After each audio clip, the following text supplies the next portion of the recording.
北海道的初秋一直是个贪心的季节，对于热爱大自然美景的旅人来说，此时的旭川、富良野和美瑛地区绝对是前往北海道的首选。在这个季节，不仅可以欣赏夏末的花田和初秋壮丽的红叶山景，甚至还可以幸运地遇见初雪。这是我们从千岁出发，带大家品尝私心最爱的铁皮屋烤鸡，精选了一些我们最爱的富良野景点，并特别拍下我们住宿的地方供大家参考。以红叶景点为主，顺道游览其他景点，从各种角度呈现初秋的北海道。这一次邀请各位跟我们做一回贪心的旅人吧。不要再问我地址跟路线了，赶快下载摊拍购，取得本集行程所有美食景点，只要点击资讯栏或置顶留言的连结，加入我的最爱，就可以收藏起来咯。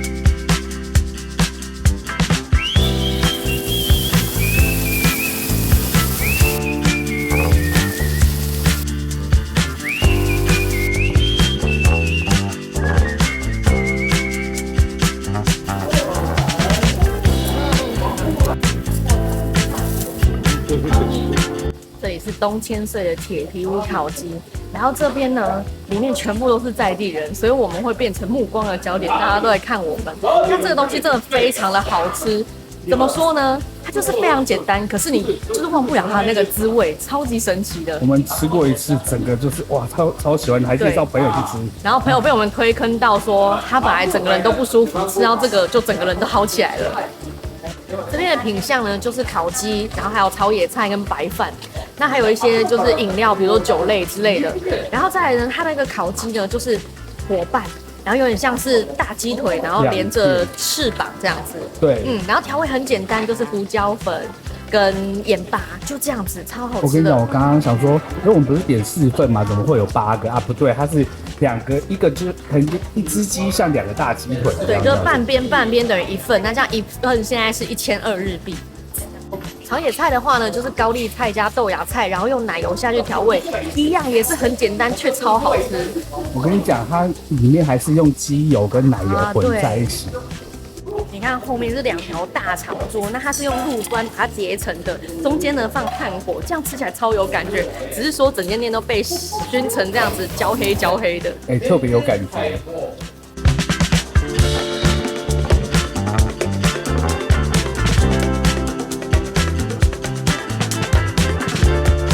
这间店啊，我不推给一种人，就是很怕烟熏的，因为里面真的很熏。还有洁癖的人，真的，我跟你讲，一走进来啊，你就看到哇，整个墙面全部都是烟熏的那个黑黑的样子，可是吃起来超有感觉。那我现在其实从里面走出来，我的眼睛是有点不太舒服，因为刚被熏了好久。如果你不在意的话，想要体验在地感，我觉得这一间超级厉害，但是超好吃，你会忘记这一切的缺点。那我们来了早，外面排队排起来了。我想说今天怎么人这么少？因为我们来得早。跟你讲，这里每次都爆满，你看这些人就是在等的。大家讲一下这边的资讯啊，如果你从新千岁机场一下来，你要往旭川啊、细章啊，或者是富良野啊，它都会顺路经过，只要绕差不多2分钟的路就可以走到了。很推荐大家下来的第一餐或是回去的最后一餐来吃吃看。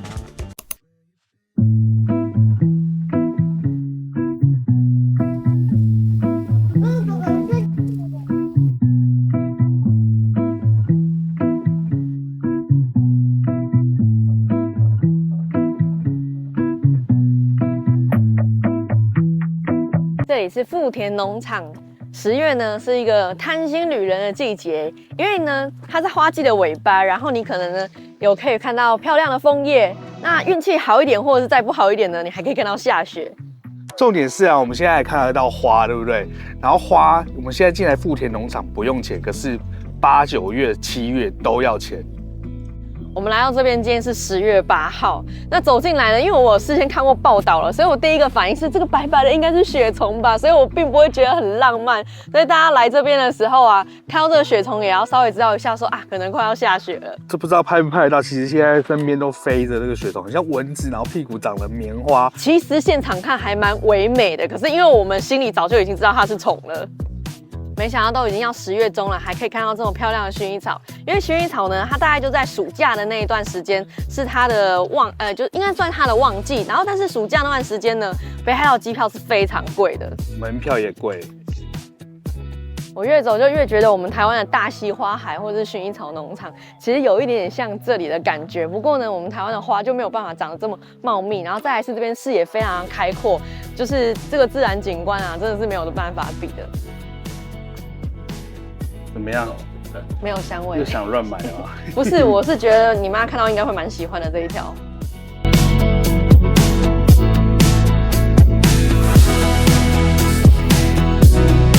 这里超好买的耶，所有你想得到的那种薰衣草相关制品，比如说香氛啊，或者是洗澡用的东西，这里都有，真的会手痒，不小心就买很多带回家了。我跟你讲这句话，我真的听你说过很多次，然后我们家好多这种东西哦。我们很节制，很夸张，连摩托车都要弄成薰衣草的颜色。很可爱。这个高台应该是整个农场里面最好拍照的地方。那从那边的玻璃屋，那边的玻璃屋拍出来的话呢，也有一个画框的感觉。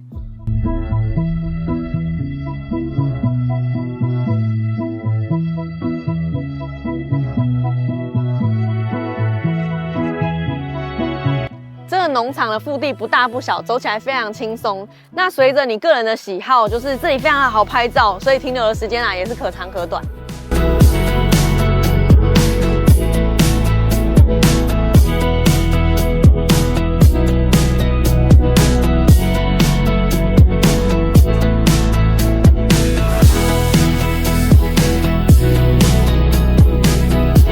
吃货走到哪里都是吃，来到这边呢，一定要试他们的薰衣草冰淇淋，还有北海道当地的哈密瓜。现在吃冰淇淋，因为它快融化了。好，吃起来有一股浓郁的薰衣草味，加上浓郁的鲜奶味。那这边我们很常在日本吃到的鲜奶呢，都是有一点咸味的。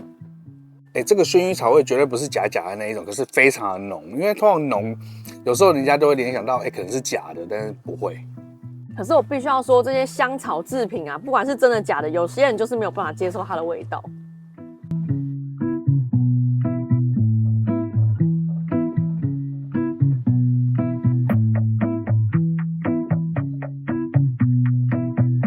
我绝对不会跟你说这个好吃的。自从我们之前的乐器行老板跟我们说这个多好吃多好吃，我每次都很想要来这边尝试看看。我跟你讲，普通吃下来就软软的，然后很多汁很香，然后不会太甜，听起来就很好吃，对不对？我再跟你讲一个它不好吃的地方，就是它整个吃下去爆出汁来，真的是超不好吃的。哈密瓜可是非常贵的呢，你知道吗？你拿1颗去就可以换几千万日币回来。我跟你讲一句，在地人才不吃嘞。没有看过那个日剧的话，大家一定会听不懂我们刚刚那一趴到底在讲什么。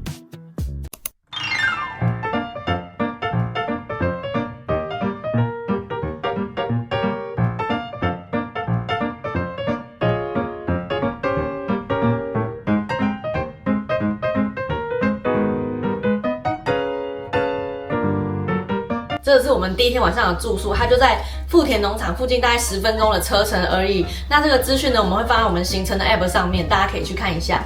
我们来看一下这个房子长什么样子。首先，它有一个客厅，客厅其实我觉得还蛮大的，因为我们一家6口，我觉得这样的空间已经算是蛮足够的。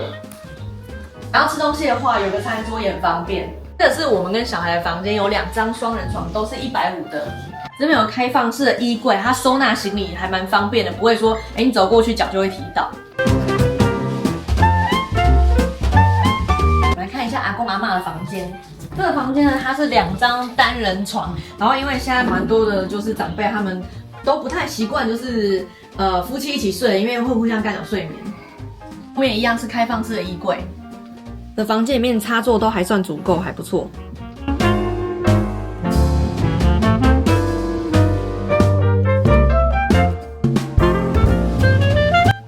厨房虽然小小的，可是真的是5脏俱全，你想要的东西都有。微波炉、冰箱、烤箱，这上面有2口是明火的瓦斯炉，然后下面甚至还有饭锅，还有煮咖啡的这个咖啡壶。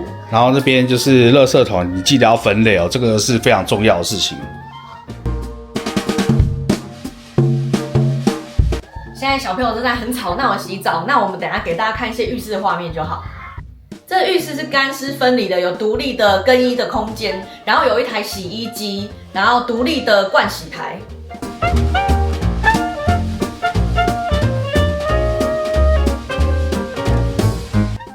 我这一间啊订大概是5450，然后大概其中2000块是清洁费，然后其他就是住宿费其实是3000多，所以你要住几天就是3000多乘以 N 天，然后再加上2000多的清洁费离开。整个空间看起来很新，目前感觉下来蛮舒适的。那明天如果没有特别不舒服的话，我们就不会多说什么咯。特别舒服的话，我也不多说什么了。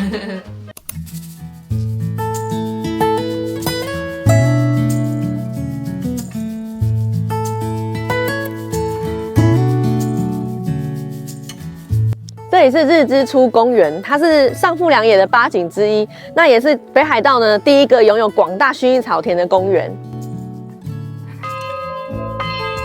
太大声了！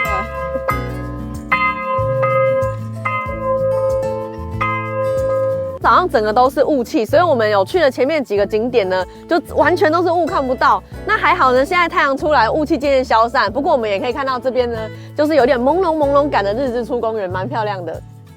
在我身后的这一大片，其实都是薰衣草田，所以在夏天来观赏的时候，一定特别壮观。它总共占地有4.2公尺这么大哦。那再来就是说，其实上富良野8景，我们在上一趟的北海道旅程，其实有全部把它拍完，再加上一些其他的景点。那这趟的旅程呢，我们就是来重温一下8景里面呢，我们自己觉得比较喜欢的一些景点。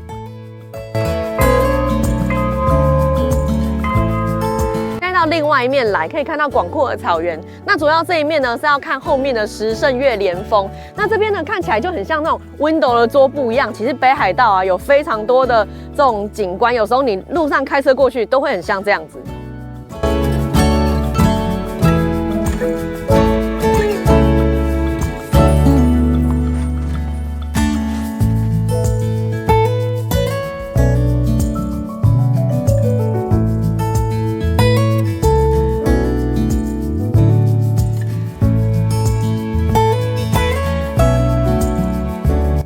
真的受不了外面的冷空气，你可以躲到里面的景观台来欣赏风景，也是非常的漂亮。我们从展望台的顶端来欣赏日之出公园就更明显了，它真的是360度啊，都是美景，就很像大家现在讲的那种什么无死角美女是一样的。这里啊也是看上富良野市区最好的地方。干嘛？它是一个就是帮你取景的东西，可是我觉得真的没有比较漂亮啊。这样才对啦。它刚好有一个卡住，你就可以自拍啊，这样子。这样有对吗？我来帮大家放过去看看。你站在那边别动，我放一下这边。好。这样子不知道有漂亮吗？有啊，这样有漂亮吗？这边十胜岳连峰，它已经帮你标好哪一座山叫什么名字了。我刚刚上厕所的时候，南侧里面也有，真的超棒的。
是视野高地，也是上富良野的8景之一。那这边呢，其实算是人也蛮稀少的，不过呢，也是我们私心最喜欢的一个景点。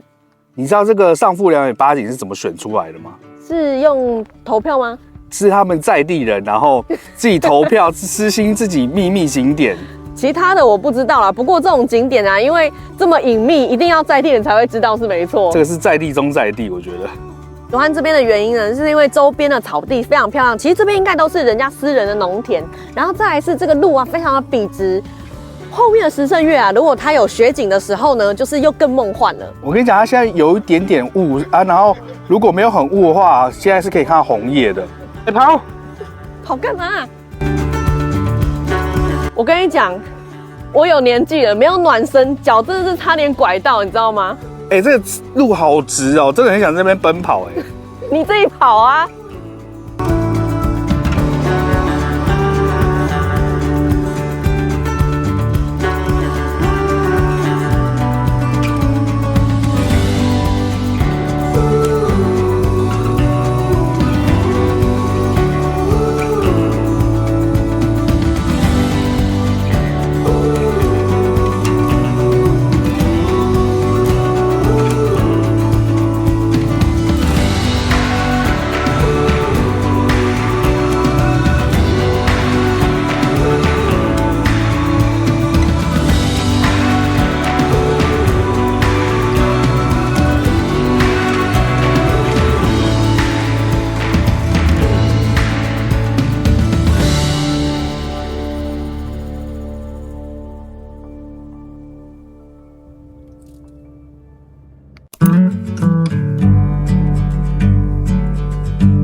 这里是十胜岳温泉，然后它也是上富良野的8景之一。这边呢，其实红叶已经开始有在掉了，可是我们刚刚一路上来的时候，其实沿途的风景都是非常漂亮的。我们上一趟来的时候呢，其实这边还有蛮多的残雪，所以小孩下来玩就觉得非常的兴奋。那我们刚刚车子开上来，小孩一看到就知道这里是哪里，然后非常兴奋下来说：“我要去看雪。”结果到处找哪里有雪，什么都没有。他现在是跟阿嬷抱怨说怎么没有雪这样子，看这个家伙，你看赖皮的样子。看到有这么多专业摄影器材，就知道这边一定是个拍照的热点。果然就是要跟这些摄影爱好者站在一起，你才会知道什么叫做漂亮。我们刚刚在下面看的时候呢，什么都没有，很纳闷，结果一上来这个平台，哇，这个角度就对了。这个平台其实是凌云阁温泉旅馆私人的设施。那你如果是住在靠这一面的房间的话，你打开窗户就可以看到这一片漂亮的景色。不过呢，现在应该都只能看到这些拍照的人的屁股。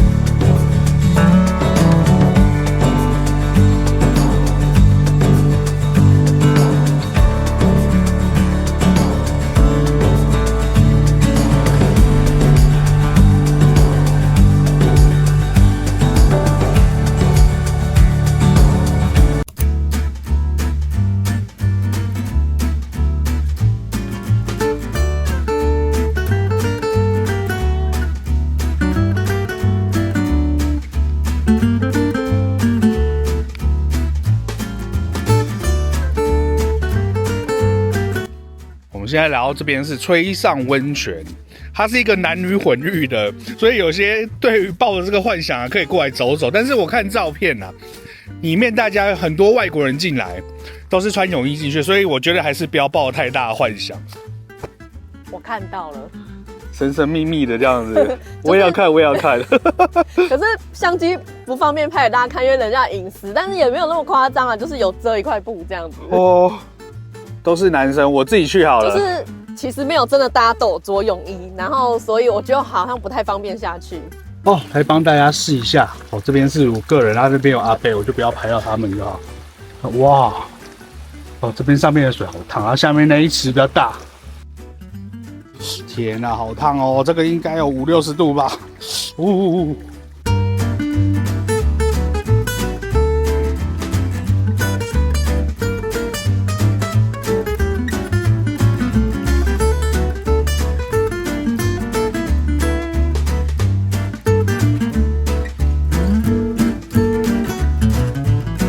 刚征求这边的阿伯他们同意了，他们说可以拍没关系，反正遮起来就好了。这边的环境大概就是长这个样子啊，很棒哎。如果自己来的话，我应该会常常自己来这边泡吧。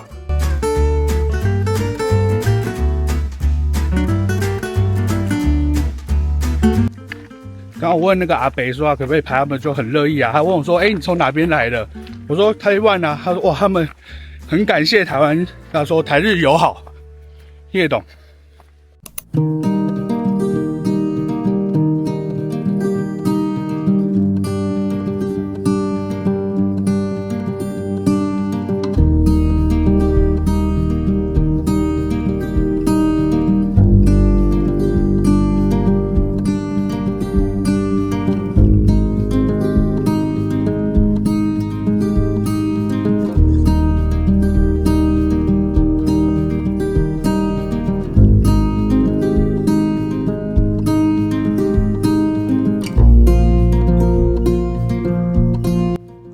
这里是十胜岳的望月台，我觉得很不公平耶。有些地方每一个季节就已经很好了，这里竟然可以每这么多个季节。我们冬天来的时候呢，看到后面的雪景，觉得非常漂亮。没想到呢，这边还有这么多的枫红可以看。上面走下来，很多登山客的背包都叮叮当当的。听说最近北海道好像很多熊出没，那他们身上都会挂那个熊铃，因为听说熊是非常怕嘈杂的声音。啊，这家伙拍得很开心哦。我跟大家讲，这边的风貌非常的特别，因为它这边的火山有点像樱岛火山那边，它那边的熔岩啊都是那种黑黑的这样子，然后上面长的都是松树，所以你在那边红叶的时候，不是整片山都红的，它还有松树绿绿的这样子。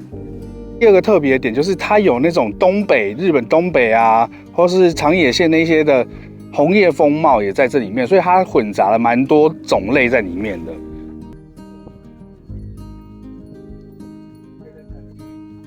这个地方其实已经算是美瑛了，像那边呢就是美瑛，那边呢是上富良野。今天的能见度比较低一点点，但是风景还是蛮漂亮的。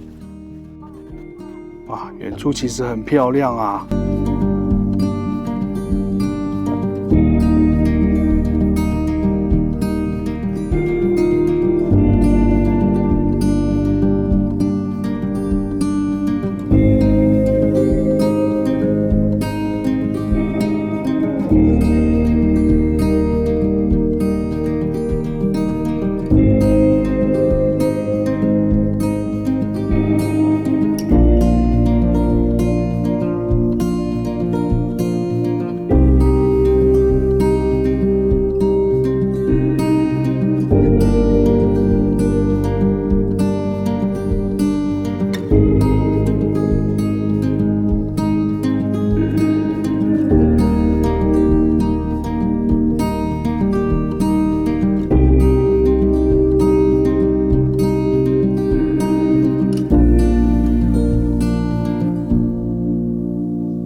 是白金青池，也是我们来第2次了。那上一次的话呢，就只有我们而已了，然后没有那么漂亮。这次看到这样子呢，感觉完全不一样了，然后人非常的多。我跟你讲，它这边秋天是它热门的季节，它那个青池才会变得那么清。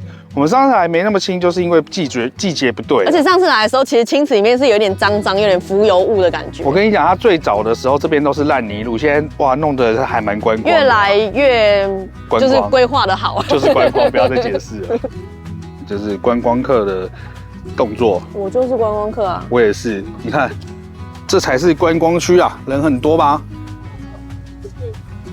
这个角度看过去很像蓝色版的水漾森林我觉得它那个倒影的地方真的还蛮漂亮的。说真的，冬天来还真的是比较漂亮。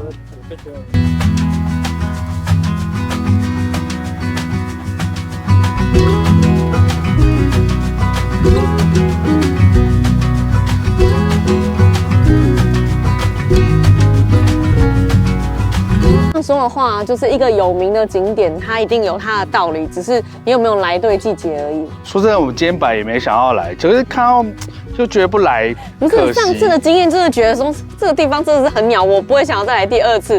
结果我们还是来了。那你会有第3次吗？会，就是今天要这个季节才行。这个季节好，就给大家参考一下。人蛮多的，很观光的感觉。可是我觉得它停车费500日币，我觉得很可以。弄得很好，我觉得台湾是可以多学学。现在观光景点必备就是一定要卖一个冰淇淋，尤其是像这种有颜色很明显的特征的，他们就会卖一些蓝色冰淇淋。刚好看到蓝色包子，可惜我没有带钱下车，不然的话我应该也会买一个。还有团子，轻食团子，这是什么口味？弹珠汽水。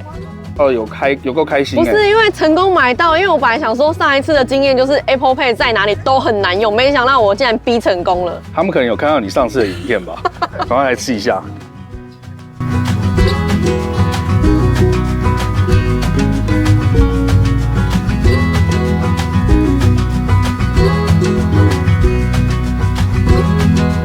好吃哎，因为我想说，本来就是这个颜色应该都会蛮怪异的，可是它是苹果口味，然后这样就是苹果牛奶，超好吃的。这边都是台湾人，我跟你讲，你一讲苹果口味，旁边就好多个附送，苹果口味这样子。我们才来北海道1、2天而已，我就有一种国旅的感觉。救命啊！你不要拍下来干嘛啦？太有趣了，熊在看青池，然后蜜蜂在追你。刚阿公问我说，青池颜色为什么青的？为什么？我给他查了一下，他说这边不是附近有白金温泉嘛？它温泉里面有那种氢氧化铝，然后跟这个美瑛川的那个水混合在一起，就变成这个颜色，然后要在这个季节才会有。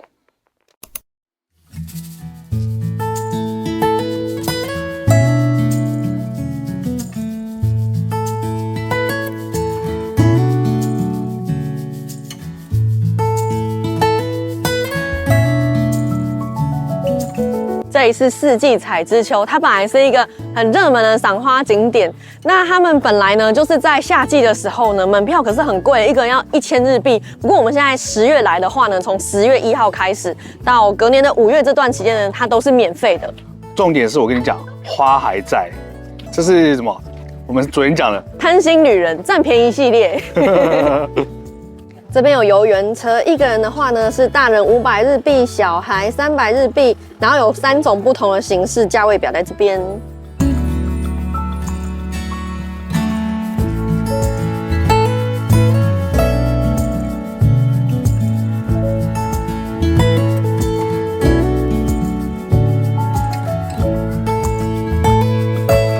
真的是还蛮大片的。如果在台湾的话，这个门票一定贵爆，然后人多爆。不过现在已经10月的关系呢，这个花海看起来它的彩度比较低一点点，好像是在夏季的时候呢，花的彩度会更高。我还以为是因为在 DN 上面看，所以有调过颜色的那个彩度比较高的关系。我觉得不用门票这样子真的是很无敌了。漂亮，除了花海本身，我觉得还有一个很重要的原因，就是后面的景观。你们看，又一张 Windows Store 布。我跟你讲，那就是我对美瑛的印象。人家讲美瑛，我就是看到后面那个样子，我就想到这个样子。看人家讲这样子，我就会想到这个。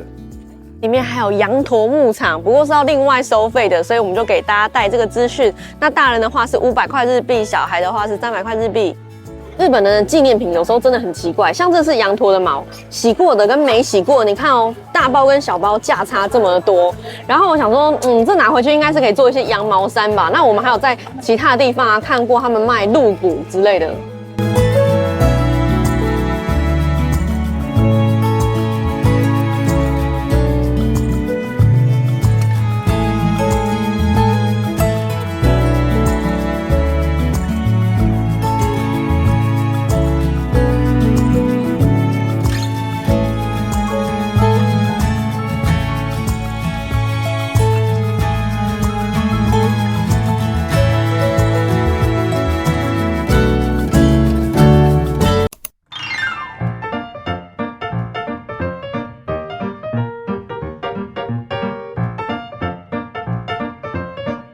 这是我们在旭川的住宿 ANBNB， 给大家参考一下。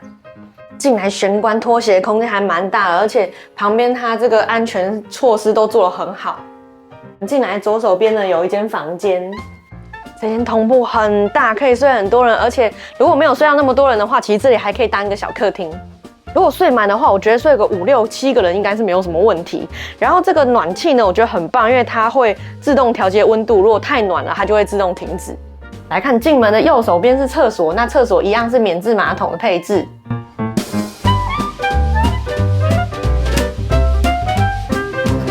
那我们再往里面走过去，这间房子呢，它其实有一个2楼的小阁楼，那上面有一间小件榻榻米，那因为我们没有使用，所以我们就不上去看了。走进来这个呢，是它比较正式的客厅，合适的客厅还算蛮大间的，但是进来有一个沙发就还不错。相连着客厅还有一间房间，这间房间也还蛮大的，还有2张洋式的床，而且这边是榻榻米，你要再铺那个床垫睡也是可以的。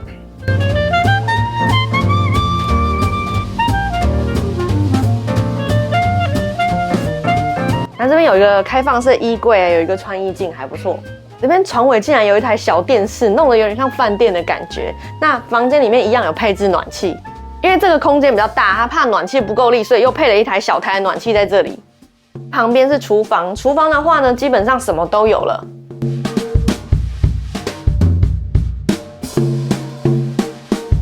我们再来去看浴室的部分，一样呢，干湿分离，然后有一个就是更衣间的空间，然后里面是浴室。他们的浴室都长得一样，就像是选配好的。其实我觉得有一个好处，就是你每一次都可以预期得到是什么样子，你就不会慌张了。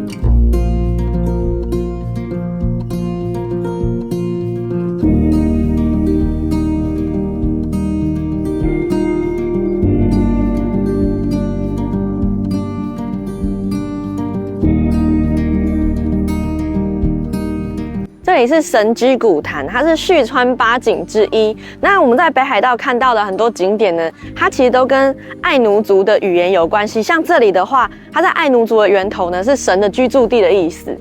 不过这个神呢，我在资料上看到写的是魔神。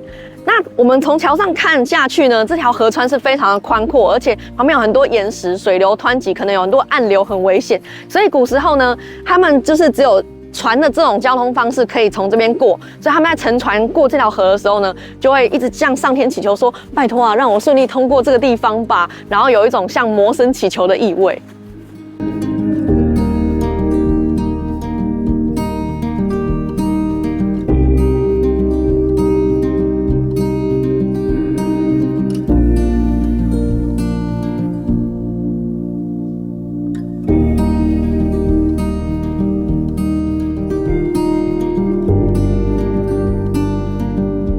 虽然是一个小小的景点啊，但是我妈对于风景非常挑人啊，她觉得这边还蛮漂亮，她蛮喜欢的。人不多啊，所以我觉得走起来特别悠闲，我觉得是一个顺游的好景点。漂亮哎，这边真的要走上来哦，不要只在桥上走哦。你也可以讲话啊。太漂亮，不想讲话。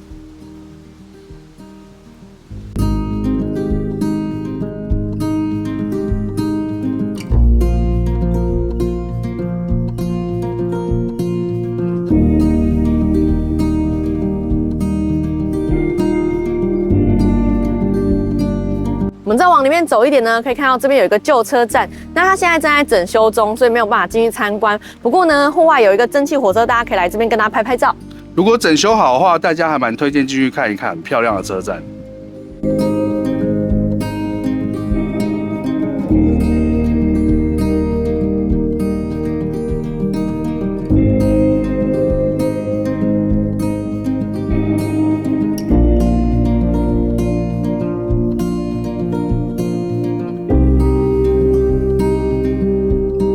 哦，现在水面啊很平静，对不对？可是你仔细看这些水纹哦，你会发现有很多大大小小的漩涡，这水流超复杂的，所以如果下大雨的时候，一定是超危险。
I was out there alone, moving from station to station. I've been searching. 地方叫做户外芦之岭，它是一个观景台，那你可以在这边欣赏下面的市街的景观，然后也可以在这边赏夜景。这边比较有趣的地方呢，是那台龙猫公车，我们过去看一下。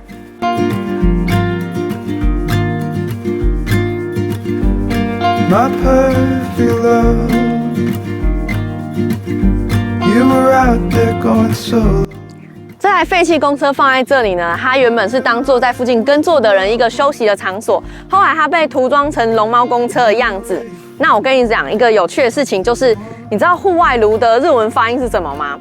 它就叫做 Totoro， 跟龙猫一样哎，超酷的。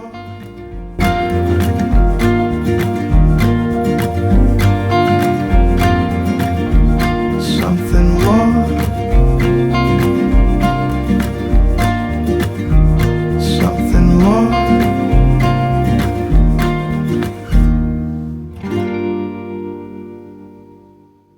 我们来到这里呢，看到一个很有趣的传说。在2000多年前，有一颗流星从天边划过，从此之后呢，这个地方呢就出现了一群小人。然后后来呢，就有一颗流星从另外一个方向划过，然后那群小人就不见了。可是呢，在地上呢出现一个排列成北斗七星形状的石圈，结果这个饼的方向呢朝向北方，所以在上面飞行的人呢看到这个饼呢就知道啊哪边是北方了。那群小人就是小灰人呐、这应该是你喜欢的那种外星人的故事。你懂啊，然后老高懂，马莲姐也懂。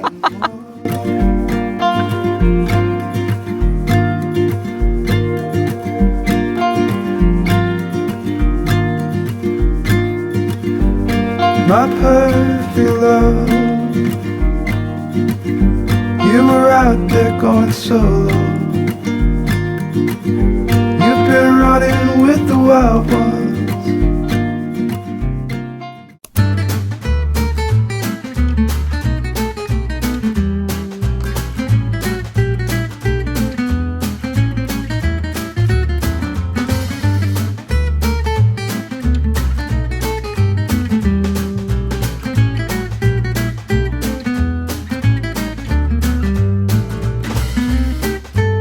我们现在在北海道儿童王国，这个是一个国道上的休息站，下来后方有一个很大的腹地，然后进来这个室内乐园的话呢是需要门票的。那因为现在是比较就是比较不是热门的时段，所以大人的话呢一个人是300块日币，那65岁以上呢你只要凭证件，像我们出示护照就可以免费进来。这个场地呢，我们目测大概有4层楼，然后呢有各种年龄层小孩可以玩的东西，所以不管你是几岁进来呢，应该都可以觉得蛮好玩的。可以了。好了，溜喽，耶！好玩吗？好玩。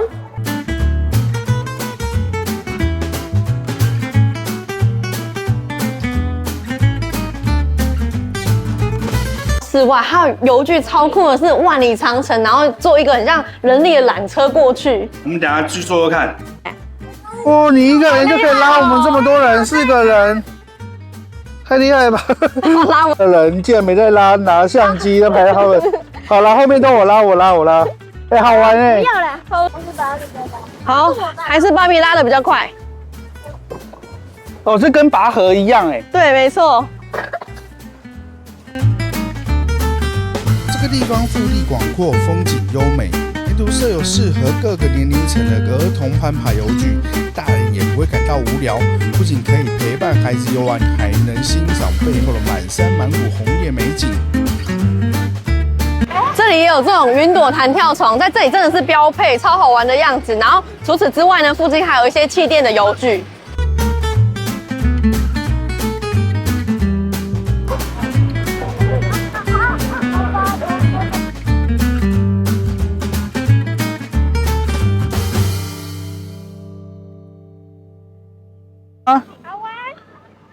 那我们要走喽。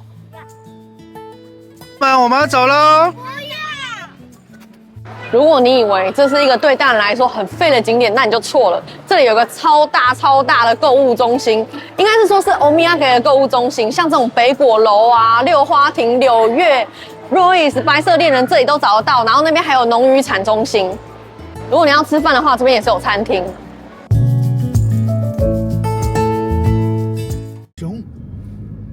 熊，哪里啦？哟，是乌龟鱼哦。北海道一直是旅游爱好者向往的目的地，尤其是对喜欢辽阔视野和丰富动植物资源的朋友来说，道东地区更是不容错过。这里不仅保留着北海道原住民族的文化痕迹，开车行驶30公里也不见弯道，还有机会能幸运遇见野生熊。我们选择在这个美丽的初秋，以4天3夜的行程搭配大量的空拍，带大家探索道东各种形式的红叶。这种地区的壮丽景观和必游景点是旅游中不可错过的重点之一。此外，我们还将造访道东的3大湖泊中，我们最喜欢的魔州湖及周遭。时盛带广的牧场绿意盎然，起伏跌宕，让人感受北海道的生机。在鄂霍次克海，我们将品尝最新鲜、最平价的生食及干贝及烤扇贝，为这趟旅程添加美食的享受。除了风景与美食，我们还会开箱此次所有的住宿，包含2间物超所值的小木屋，让一家6口在连假期间也能以不到台币3000元的价格入住。最后，我们将前往层云峡及三国岭，欣赏壮观的红叶美景和雄伟的大桥，为此趟旅程增添秋意。不要再问我地址跟路线了，赶快下载摊拍购，取得本集行程所有美食景点，只要点击资讯栏或置顶留言的连结，加入我的最爱，就可以收藏起来咯。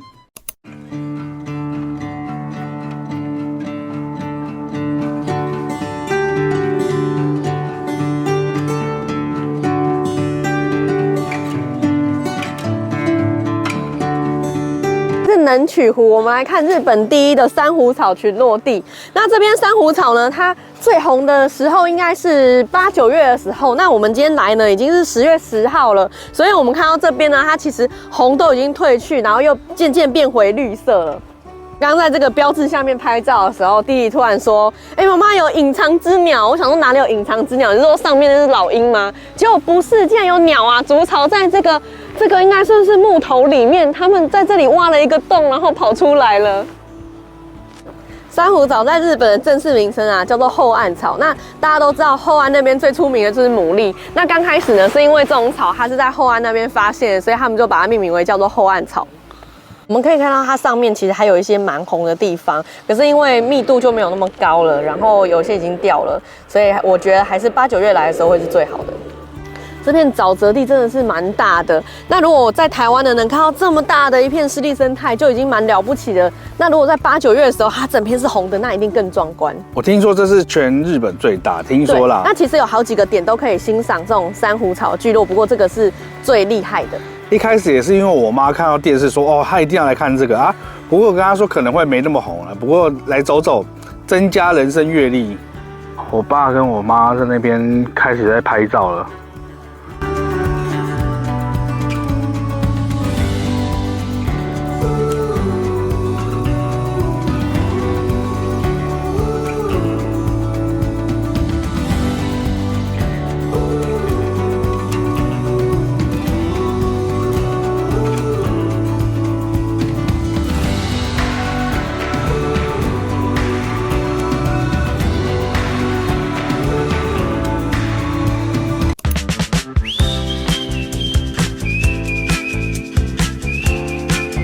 这里是一个小型的鱼市，它的形态呢有一点像休息站。那你在 Google 上面搜寻的话，应该是打到知识可以找到这个地方。这一间叫什么？这一间是鱼馆 Sakana， 然后那边是帆立馆。这边有卖一些跟海鲜相关的土产特产。那我们之前有买过这个东西，超好用了。怎么用？你跟大家讲。我就直接加蛋进去，然后用点水，然后微波就可以弄蒸蛋。对，那这个东西呢，它是昆布，其实里面就是长这样子，然后有点像，就是反正就是一丝一丝的。那它很方便，就是它一包一包，就一包配一碗蒸蛋，或者是你拿去当做煮汤的汤头，就也不错。我跟你讲，这里面真的是宝超多的，就是你喜欢什么几乎都有，煮汤的啊，煮饭的啊都有。这一区大概都是卖一些鱼干之类的，那它很好，就是可以当你旅途上的小零嘴。这边有卖一包一包的生食级干贝，像这个是1公斤装的，日币3600，大概折合台币大概800块左右，比台湾是便宜一些。这一带应该算是文别了。那这边的毛蟹很有名，这边的毛蟹呢，它是冷冻的，可是价格真的是非常的可爱。我们住王总那个小木屋啊，隔壁也是住一组台湾人啊，他们来15天露营哦。他就说他来这一间店啊，买了一大堆扇贝啊，然后什么毛蟹回去烤，超爽的，很便宜。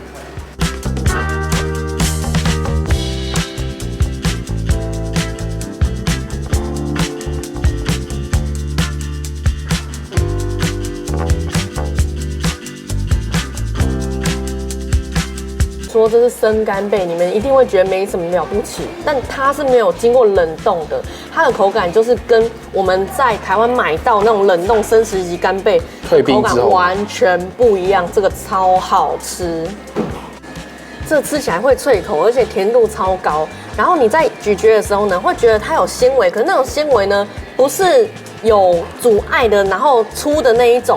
就是有一种口感而已。对，你用舌头去舔一下，是会发现，哎，那个纤维很特别。我们在家里吃自己的生食干贝是没有办法这么好吃。然后它完全不需要沾酱了，因为它还带着海水的鲜味。盒里面出现了一个很特别的橘红色的干贝。那我们刚刚查了一下资料说，这是1000个干贝里面才会出现1-2个的珍贵的叫做赤玉的干贝。然后是因为呢，红萝卜素的原因，可能是因为他们吃了一些藻类的关系。1/1000阿嬷要来吃一下。说反而还是正常的好吃一点。这道只剩几颗了，这一盒里面有几颗我们刚忘了数，但是它只要日币1000块钱左右。这是他们的鱼市，那它这边新鲜鱼货的价格真的会让你吓一跳。像我们刚刚看到很多都是它那个那叫什么生蚝啊，是这样一箱一箱的算的，牡蛎啦，然后还有北极贝呢，也是这样一盘一盘的算的，那价钱都真的超便宜的。一箱牡蛎啊，还不到日币2000块钱哎。那贝类都超大了，一颗大概就是我的一个手掌的大小，然后它一颗的话含税哦，大概248日币。这个上面还有海葵在上面寄生哎，好扯！这一颗才100块日币，而且还可以做沙西米。现在来 BBQ， 挑了一些贝类呢，还有一些他推荐的一夜干啊，还有软丝之类的东西。那我们结账下来哦，还不到日币5000块，而且这日币5000块呢，是已经含了这一个炉火的算是使用的烤肉费。对，没错。它其实烤肉费是700块，然后加1层服务费就是770。的税金啦，含税是770，不是服务费。这鱼叶干烤好了一半，来吃吃看。另外一半给阿嬷吃了。我要筷子。这一夜干已经非常有味道了，根本不用担心有没有调味料的问题。这个烤起来真的是这样子，肥滋滋、嫩 Q Q 的。然后因为是一夜干的关系，它的风味更浓厚了，好好吃哦。哇塞！打开吃，打开吃。大颗哦。我从来没有吃过这么大颗的那个哎。说真的，我不知道怎么开它哎。它很鲜，很有咬劲哎。这个是白贝。阿嬷刚说这轮呢，虽然是冷冻的，但是真的也很好吃。还有一些新鲜的鱼货啊，然后说我要 BBQ 的，结果他都叫我放回去，然后拿冷冻给我，我不知道什么意思。可是他说就是那个比较合适，日文我也听不太懂，就这样吧。烤这个扇贝上面还附赠了一个胡藤，对不对？藤壶。我一直讲反。哇塞，好大颗哦，水嫩水嫩的。鲜甜吗？好咸，海水。天啊，一直爆水出来。好狼狈哦。先给阿公吃一个扇贝，现烤的，这打开的。看到北极贝就是只有上面红红的这一块，那下面的旁边这个叫做，简直来说就是没有看它完整的一个，会被讨厌。我跟你讲，哇，超大一颗，讨厌的勇气。大家报告一下，不管其他眼花缭乱的东西，这个就是最好吃的，即使它是最便宜的。给大家看一下，它原来长这样哦，就是这种扇贝哦。大家都知道啦。哦，我爸简直是汤汁收集大王。这一颗在台湾应该要200-300块台币到500块。好吃也不错哎。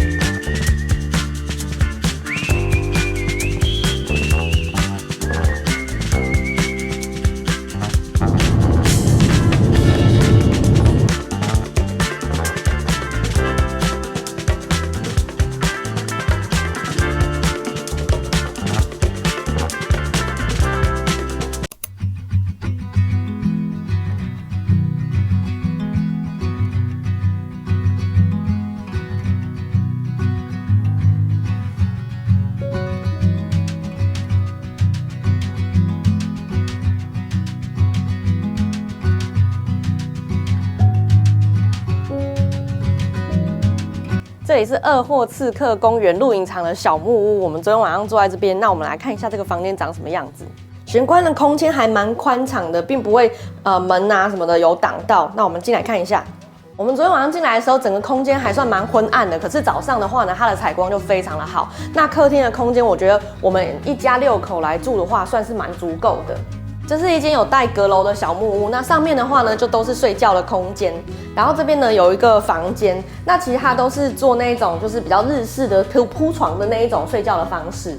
我觉得要注意一下，就是这个楼梯还蛮陡的，所以长辈比较不适合住在上面。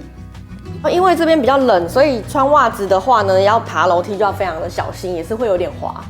上面的空间蛮大，大概有8个榻榻米的大小。它上面写的，我觉得很够睡。这边是一个栅栏，它不是一个门，所以是中空的状态。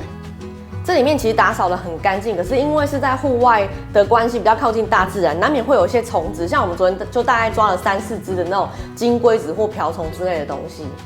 里面有一台很大的暖气，然后我觉得蛮足够的，就是再冷的天气应该都不用害怕。我的房间大概可以睡2-3个人，一样也有一台暖气。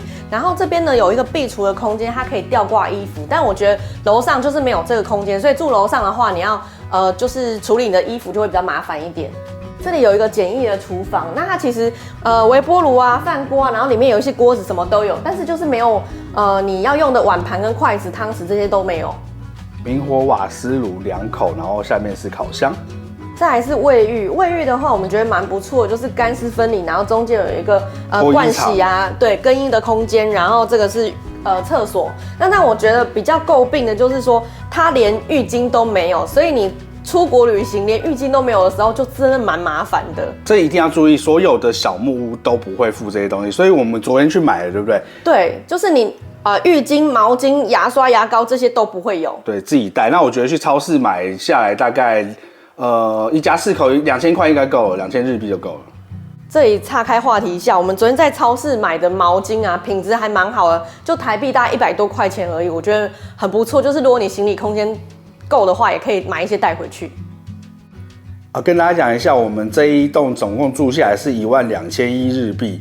当然它的算法有点复杂，但是大概你们住就是会在这个附近的价钱。现在环境也非常的棒。那我们会选择小木屋的原因，是因为现在是连假，所以呢，他们随便一间东恒印就2万多日币哦，2人房加小孩还要钱。东恒印不用啦，然后这个12000全家住，我觉得很划算。希望台湾也能够跟进一下。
这里是二货刺客的室内游戏室。那其实这个地方它是比较适合小孩的，然后里面的游具很丰富。我们家的小孩呢，即使已经长那么大了，还是觉得很好玩。这边呢，空间非常的安全，而且很干净。然后我觉得是也蛮适合各种年龄层的小朋友，比如说从2、3岁啊，到他们现在已经6、7岁、7、8岁了，都有他们很适合玩的地方。周边必要有的设施也是一应俱全，儿童的厕所，然后换尿布的地方、哺乳室这些都有。你不觉得很像 Running Man 的场景吗？奔跑吧，小孩 ，Go Go Go Go， 快！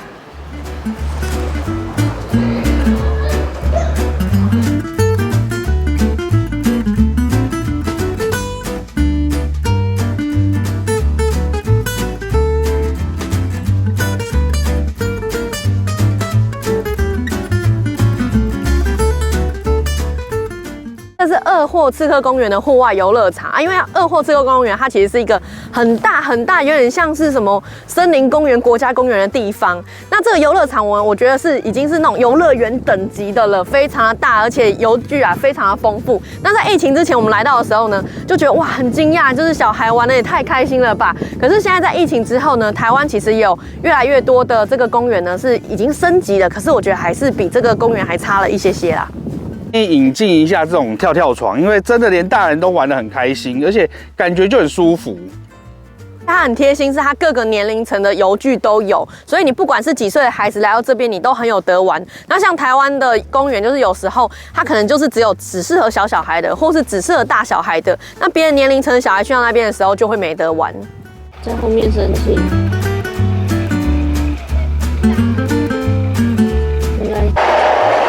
好玩吗？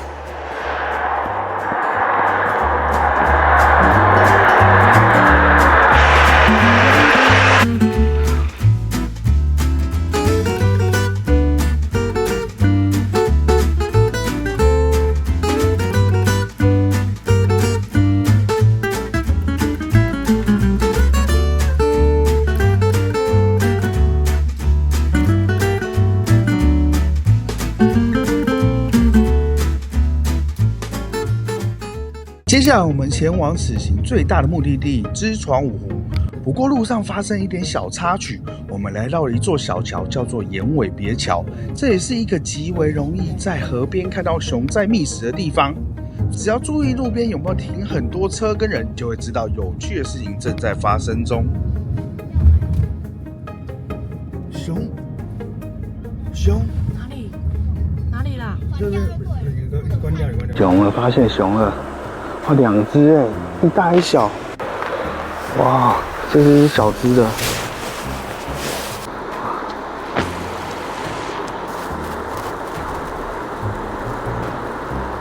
哇，他们在找鲑鱼，我刚刚看他们在抓鲑鱼的吃。熊在找食物啊。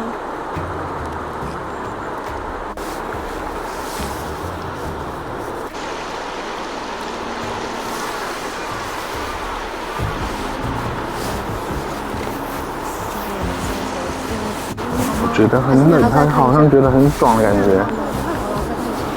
哎呦，是只鲑鱼哦！我找不着。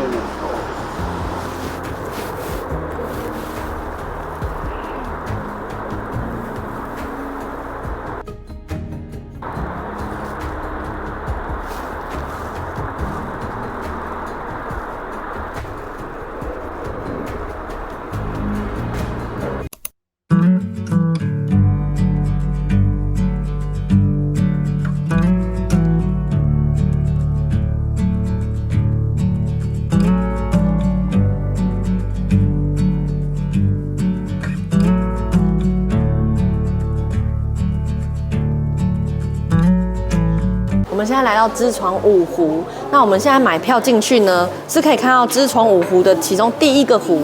那2、3、4、5湖的话呢，你要透过导览才能进去，需要事先预约的。对，预约应该是后面这边这样子。一群人里面需要有1个人代表填这个申请书。我们填完资料之后会拿到一张许可证，然后他会安排一个时间，你要先接受一些上课，然后才可以进去做导览。大概7分钟才可以继续做参观。我们刚刚的行前讲习啊，基本上就是为了要避免你在里面碰到熊，然后你碰到熊的话，可以做一些怎么样的处理措施。因为时间的关系，我们今天没有办法走大圈的，所以我们就走小圈的到一湖，大概是0.8公里哦，那其实还蛮近的，很快就会到了。对，它中间会经过2湖啊，这就是其实刚刚的门票是可以，对，刚刚的门票是可以把5湖都走完的这样子，但是比较危险啊，这样子啊，我们没有导览就会比较不希望这样子。虽然是走在步道上面，但是有一种就是走在野生森林里面的感觉。那不得不说，他们在观光还有自然生态的保护上面，我觉得是做到了一个还不错的平衡。这个是知床五湖的2湖，那其实知床五湖它每一个都没有特别取名字，就是1湖、2湖、3湖、4湖、5湖这样子。木栈道都做得非常的棒。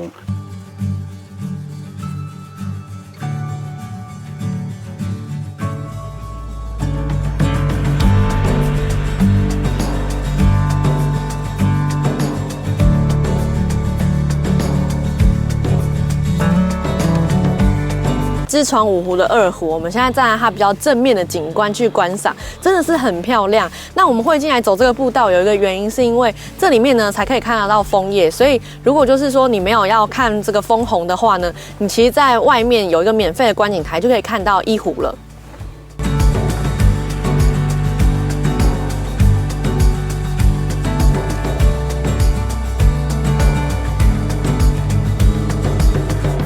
解一个顺路啊，其实是因为我们刚好付门票，所以是可以进来走到2湖啊、3湖、4湖、5湖。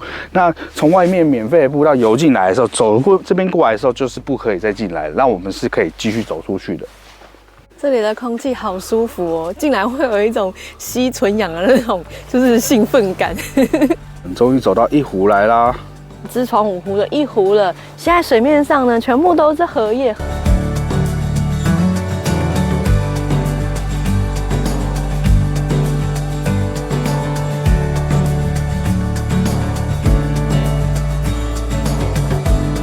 像来到动物园的鸟园的感觉，那大家进去一定要记得随手关门，因为呢很怕熊跑进去。一直疯狂被打脸，因为我刚刚在前面一直说，哎，这边是最漂亮，这边是最漂亮。结果越走，我不敢再说这边是最漂亮的。一层一层，你会越来越有惊喜。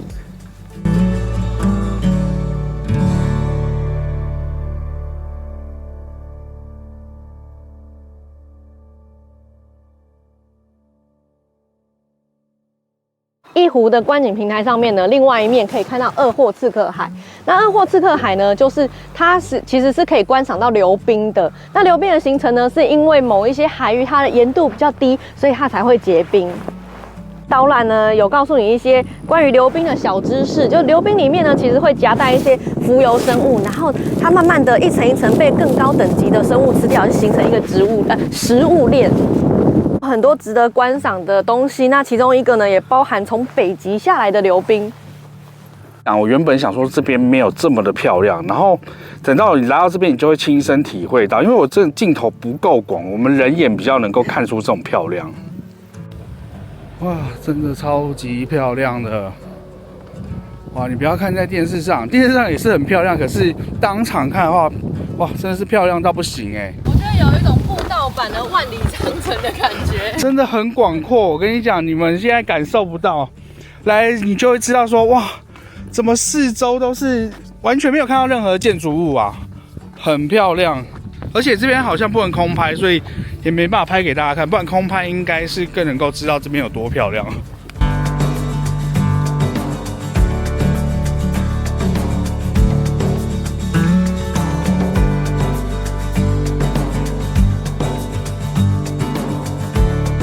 除了风景了得以外啊，我觉得这个桥也是很有看头的。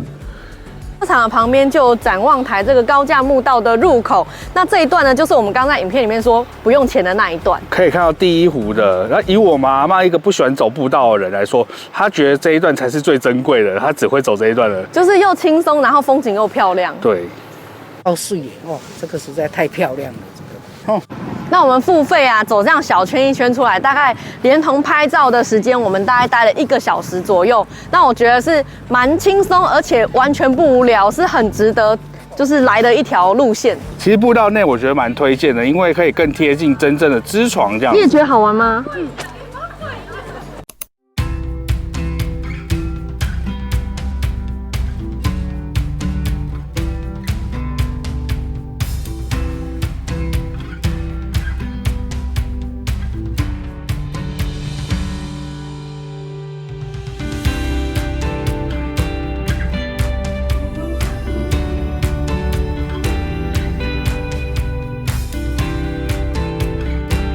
人哦，这里是知床岭。那知床岭呢，位于知床半岛。那在北海道的原住民族爱奴族的语言当中呢，知床它是陆地的尽头的意思。那这个知床岭呢，它主要是看一些比如说这边的树海啊，然后山景，还有这边是很多野生动物会出没的地方。那这个地方呢，它是北海道第1个世界自然遗产，也是日本的第3个世界自然遗产。我们走的这条道路叫做知床横断道路，那它是全日本呢开放时间最短的国道，它大概在11月到4、5月之间呢就会是封闭的，因为下雪的关系。然后它在每年要开放通行的前一天呢，它会举办一个特别的活动，就是你可以漫步在这条道路上面，然后旁边都是雪壁，看起来真的还蛮壮观的。我跟你讲，这一条道路啊非常的有名，它有名在于是一种自驾道路。很多那种重机组啊，都会特地骑车上来，超冷欸，真的很冷。妈妈最喜欢看这种风景了。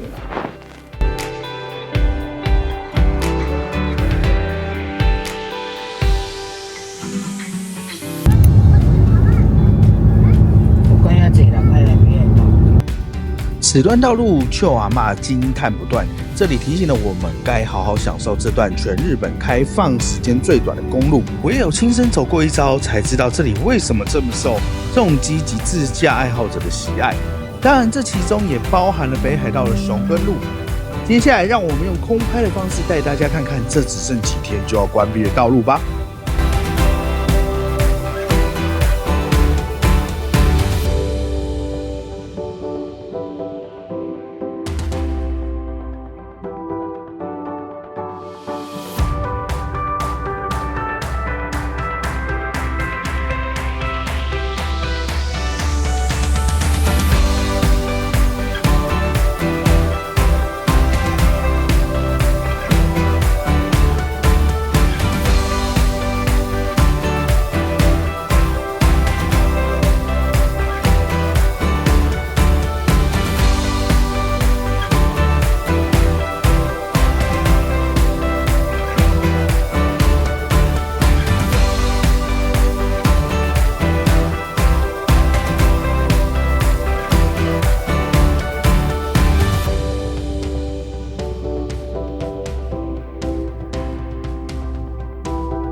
接下来为大家开箱我们知床的住宿 Life Max 罗臼。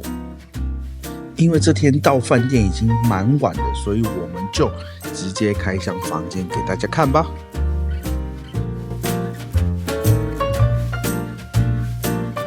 我们今天住在知床罗臼的 Life Max 饭店，那我们来看一下房间长什么样子。我们这间是502号房，31平方米。一进门呢，其实会有一个大衣柜，那所以这边呢就可以很好的收纳你的外套，因为冬天比较冷，这些东西需要收纳。然后呢，它比较特别是浴衣啊，还有一些需要的毛巾、浴巾等等，在这个抽屉里面。然后衣柜里面有个保险箱，还有衣物除臭喷雾。这边有冰箱，还有一些泡茶的用具。2张140的双人床，那我们2大2小应该是够睡的。这2张床应该是没有办法并起来，因为中间有床头柜，而且它的东西看起来都蛮实重的。那我觉得比较重要是这个房间有一个榻榻米的空间，它会让整个房间看起来没那么拥挤，而且会有一个还蛮实用的起居空间。这个卫浴空间还蛮特别的哦，这边是浴室，浴室里面呢还有附设岩盘浴的设施。那这边的话呢是马桶、厕所啦，然后这边的话就是你换衣服的地方，脱衣场。我觉得岩盘浴蛮特别的，要31平方米的才会有，然后越大就会有浴缸啊什么的。你今天晚上就睡这里吧。不要。它的厕所弄得也还蛮舒适的，然后是免治马桶，虽然说型号是比较老旧一点，整个房间呢看起来它应该就是比较老旧的饭店，可是因为有整个整新过，所以住起来还是算是很不错。整洁度目前也觉得还蛮棒的。哦，我们订了2间一模一样，一个是2600，然后另外一间是2800。那2800那一间啊，是原本我订到比较小间，然后后来我再请他帮我换大的，然后就是加了400块的台币左右。这个呢，其实它就是温泉饭店，所以它在2楼有一个大浴场，男汤女汤，然后另外还有一个桑拿，那桑拿应该是烤箱吧？早安，起床啦！我们这个饭店直接面对大海。昨天晚上不知道，这间饭店只有3.7分的评分，但是我觉得还不错住起来。尤其是早上看到这一片海的时候，觉得心情还蛮好的。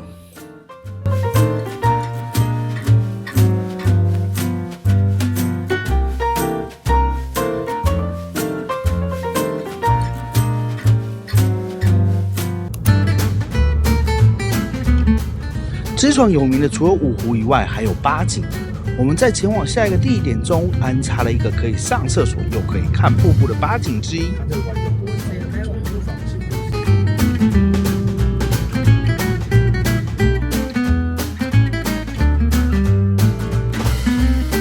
这是欧星扣行瀑布，在知床呢，还有一个可以去踩点的，就是知床八景。那这个瀑布呢，就是八景之一。它在冬天的时候呢，据说会变成冰川哦。像刚刚我们经过很多八景啊，很多都是我觉得跟北海岸比较像的，所以我就跳过了。这个地方非常容易到达，我们大概爬了10几阶楼梯呢，就可以看到这样的景色了。甚至你停在停车场啊，也可以稍微看得到一点点它的样子。像这边啊，其实算是一个休息站，所以你可以来上厕所啊，小卖部买东西啊，然后看个瀑布。我觉得难怪它的评价蛮高的，3000多折，因为轻松啦。这个瀑布还蛮大的哦。对，我本来以为是像那种什么乌来瀑布这样涓涓细流，没想到其实还蛮壮观的。而且很少有这么近可以看到瀑布的机会。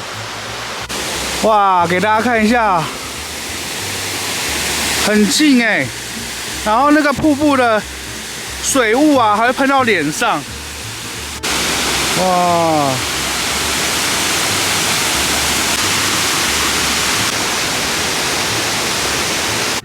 另外啊，评论很多人说这边啊，其实也是一个看夕阳的地方。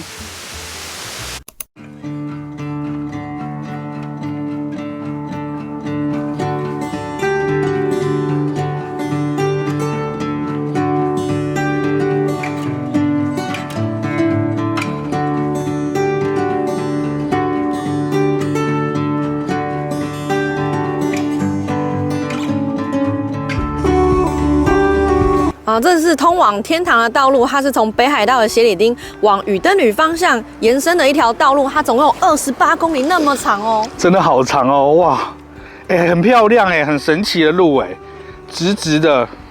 资料上看到这边还被列为100大感动瞬间美景。那这边呢，如果搭配上一些夕阳啊，或是天空很漂亮的时候呢，就会更漂亮了。然后它还可以看到鄂霍次克海，还有斜里平原。贴心这边就已经帮你做好最中央的地方，这样都会有一些拍照的设施。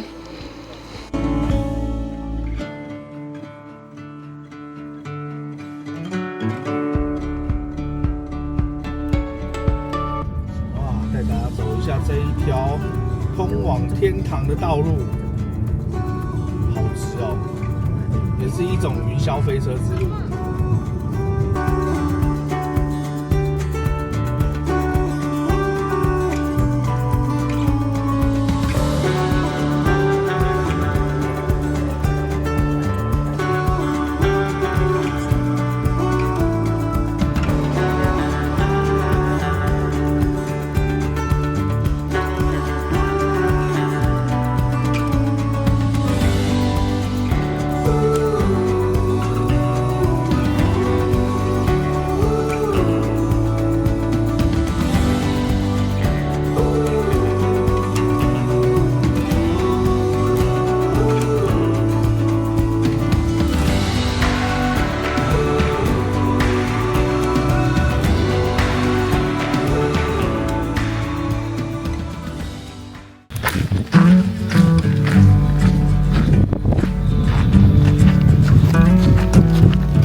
是硫磺山，它在爱奴语里面呢叫做光秃秃的山。你们看，真的就是这个样子。那这个硫磺山呢，它其实就是温泉的源头。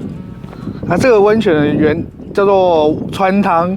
其实我们阳明山好像也有很多取这个名字。阳明山也有像这样子的小油坑。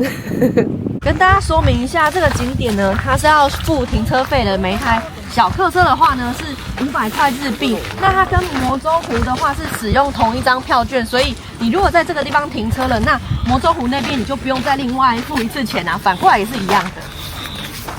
其实我们之前来过这边了，然后我第一次来的时候，我觉得超神奇的，因为我以为这边下雪了。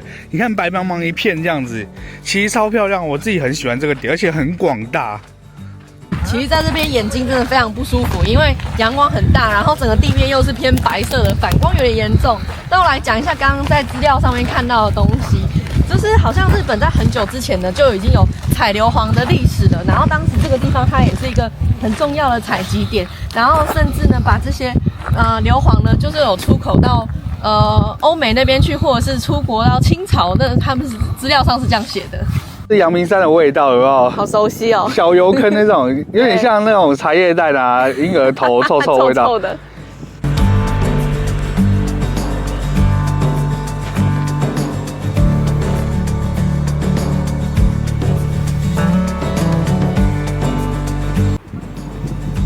哇，起大烟了，起大烟了！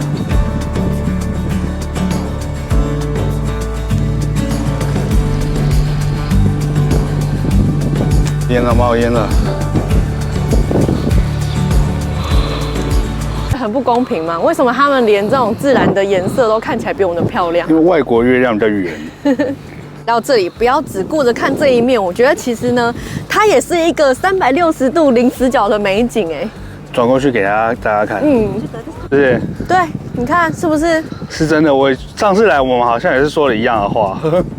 超值得，因为就可以看这个硫磺山，然后后面也有红叶可以看，这边红叶才刚起来，其实不会漏掉啊，你转身要走回去的时候一定会看到。而且就是附近也没有什么杂质，没有乱盖房子啊、铁皮屋之类的。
它是一座破火山口湖。那它呢，就是因为它的水质非常的清澈，几乎完全没有杂质，这样的蓝色呢，被当地人称为叫做魔州蓝。然后甚至呢，爱奴族呢，把这座湖泊称作神之湖泊。是我觉得一种神秘的感觉，而且说真的，我目前还是觉得世界上最漂亮的湖，我觉得是这一个，因为来的时候会有一种敬畏的感觉，它那个蓝色会让你有这种感觉。你没有看过真的太多的湖，你这样子太早下定论了。我看的湖也不少了。资料上形容的这个冬季魔州湖景象真的非常令人向往。他说周围呢都是白雪皑皑的，树上挂着冰晶，再配上这个魔州蓝，哇，真是超美的景象。我们上次春天来跟现在来，我觉得差不多，因为它没有那种大红大紫的红叶，可是我觉得这个蓝色就足够了。你真的来到这边啊，心情会沉静下来，说话也会不自觉放低音量。而且我跟你讲，我们如果从展望台看另外一边，下面的山也是超漂亮。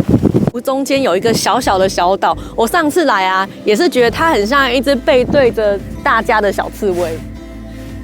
比较暗的，你看那边下面平原也是非常的漂亮。个人非常喜欢这种公路啊，搭配上整个车子飞过去，哇，超像在拍汽车广告。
就是一个纪念品店、土产店。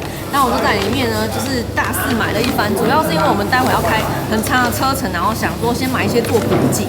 然后看到这个六花田的袋子就觉得很兴奋。我不是在这边急着要买六花田，只是我很想要吃到它。真的非常的强，除了它里面卖很多的东西，再来就是它观景部分超级强。你看这个漂亮的景色，它这边也有卖热食，然后价钱蛮 OK 的，不会因为观光区它的价钱都特别的高，有高一些，但是真的是合理的。他们到处只要有颜色的东西，都要把它做成冰淇淋。你看我们这一路上来有多少个颜色冰淇淋呢？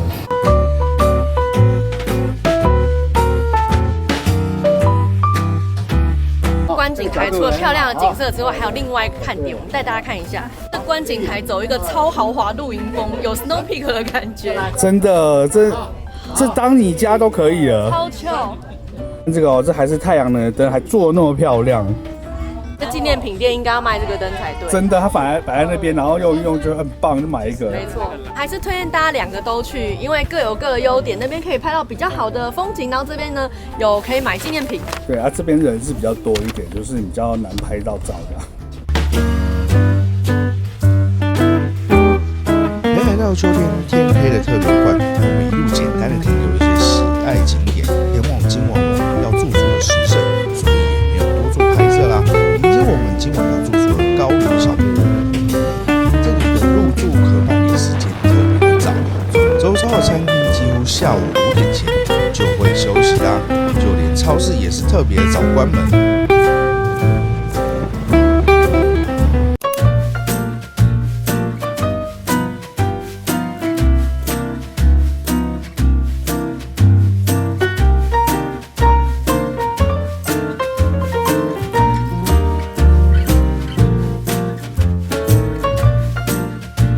是四皇高原之里的小木屋。那这是我们昨天晚上的住宿，我们来看一下吧。首先有个玄关的空间，稍微狭窄一点，但是鞋子的置物都还蛮够放的。那我们进去看，这是一个2.5层的格局，我觉得它长得很像全能住宅改造网的房子，等一下你们就知道了。首先呢，进来呢就是它里面呢有厕所，干湿分离的，里面又是透透的，还不错哦。啊，免治马桶是标配啦。厕所的旁边有一个房间。房间是合适的，有铺地毯，所以它整个保暖效果应该会还不错。这间大概可以睡2到3个人，那屋顶是斜斜的，可是其实因为它还蛮高的，所以并不会觉得很局促。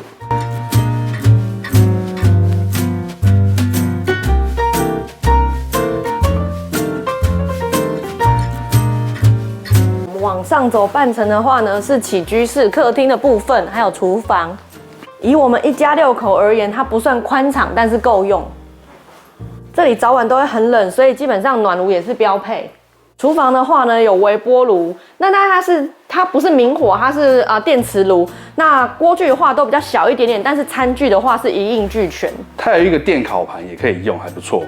碗盘、杯子，然后筷子、汤匙这些，其实都非常的足够。像我们昨天晚上就是去超市买料，然后回来煮火锅。但是超市超远的，这边只要下午4点之后，他们的饮食部就没有卖东西了。超市我们昨天开了20分钟出去，20分钟回来。再来同一层呢，洗澡的地方在这里，然后这个是脱衣场啊，还有一个盥洗台在这里。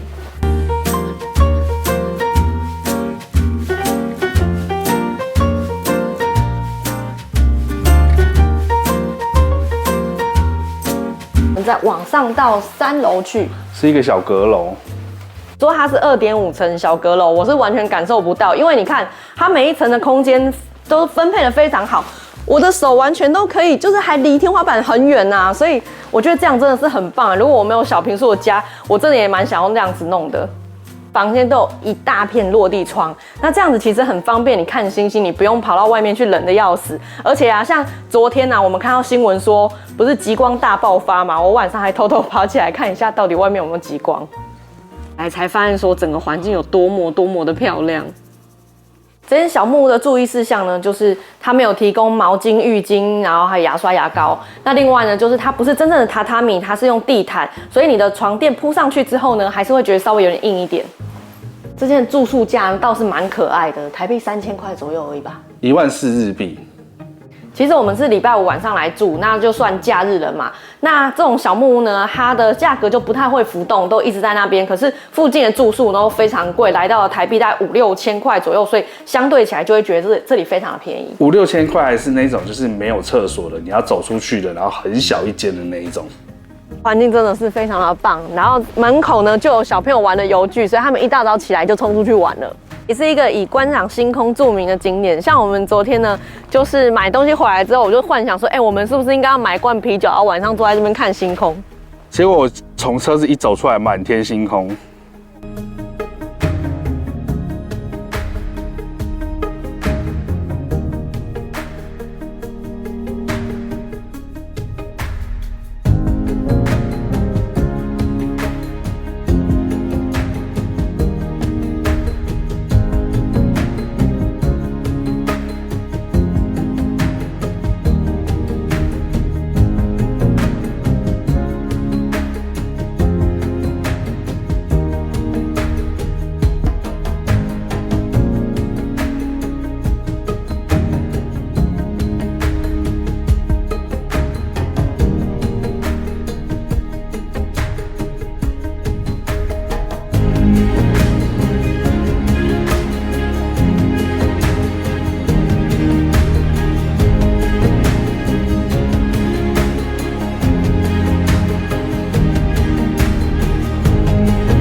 早就在烤肉，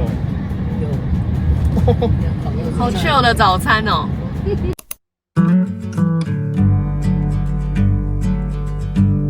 接下来带大家来到一个全日本最大的公营牧场，这里的牛特别的富有，我想每头牛平均拥有的草原应该都有一个3头吧。这在我们台湾的说法中，应该就是所谓的田桥仔。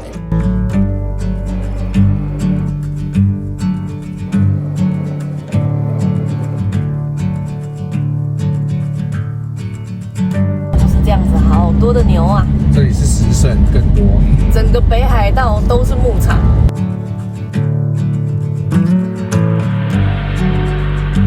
那牛可以拍到多近呢？再近一点，近一点。这里是奈太高原牧场，它是全日本最大的公营牧场，一整座山都是牧场，你看到的地方应该都是牧场。我们之前在春天的时候有来过，我觉得这里最漂亮的就是我们开车来的路上，看到它这样子延绵的小山丘，一落一落的高低起伏，然后再来就是呢，它这边呢，有外国电影的感觉，我觉得等一下可以多拍几颗跟小孩一起在这个草原上奔跑的镜头。地方这么棒，可是其实呢，人没有到非常的多。老实说，我觉得这边的牛是比人多的，但是呢，你又不会很近距离看到很多的牛，因为这地方这么大，但它全盛时期呢就只有2000头牛而已。那有时候是我们开车开着就看到远处呢有一些黑白的点点，就这样子而已。所以这边的牛真的是特别的幸福，就像养在就是自然环境里面，根本不像养的。是把人丢到buffet里面这样子，什么东西？把2个人丢到想想里面。哇，这什么概念？你解释一下。你自己想，如果只有2个人去吃，想想，哇，那里面的食物全部都你的，而且都是高级的，所以整个草原 all you can eat 就对了，都是这些牛吃这样。邱先生一家人 Go！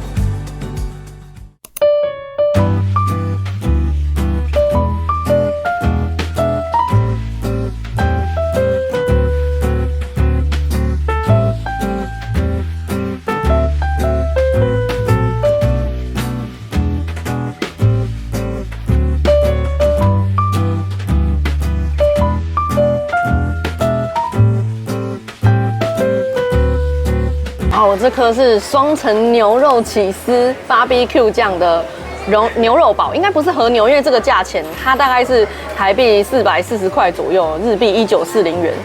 虽然很贵，可是呢，它多汁，非常好吃，所以我还是会花这个钱的。我刚刚吃的是一个鲑鱼堡，才750日币而已。它其实也有单层的牛肉堡，1120日币。因为北海道这边也是产鲑鱼嘛，我刚刚吃它那个鲑鱼，里面就像我们吃那种日本早餐的鲑鱼那种味道。那汉堡皮啊，烤得还蛮脆的，还不错吃。我有帮小孩买这个薯条，北海道这边的马铃薯非常有名，所以这个薯条超级好吃，它是整个薯条切块拿去炸的，很好吃。这真的是吃下去又松软又香甜，你微微的还可以吃到它薄薄的皮在外面。牛奶也非常香甜好喝，你可以买到冰的，也可以买到热的。然后牛奶跟这个牛肉好像都是他们牧场产的。这也是我人生第一次吃鲑鱼堡，我觉得大家可以尝试一下。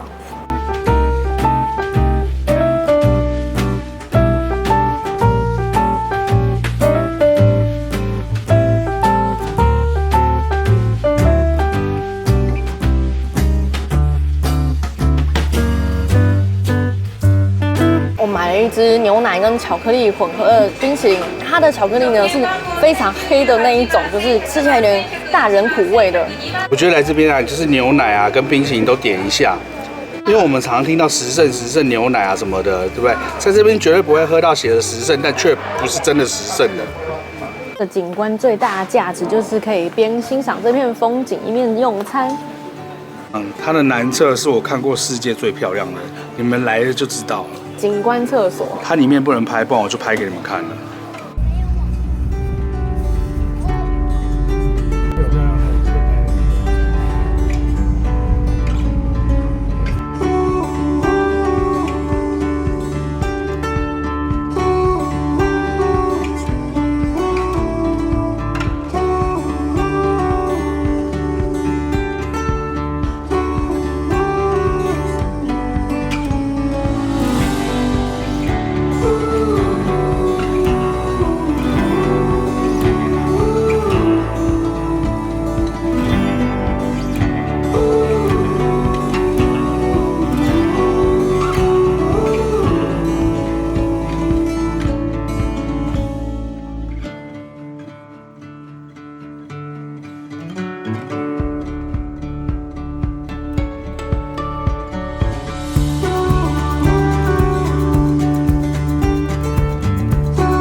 们现在要去看丹珠别川旧桥。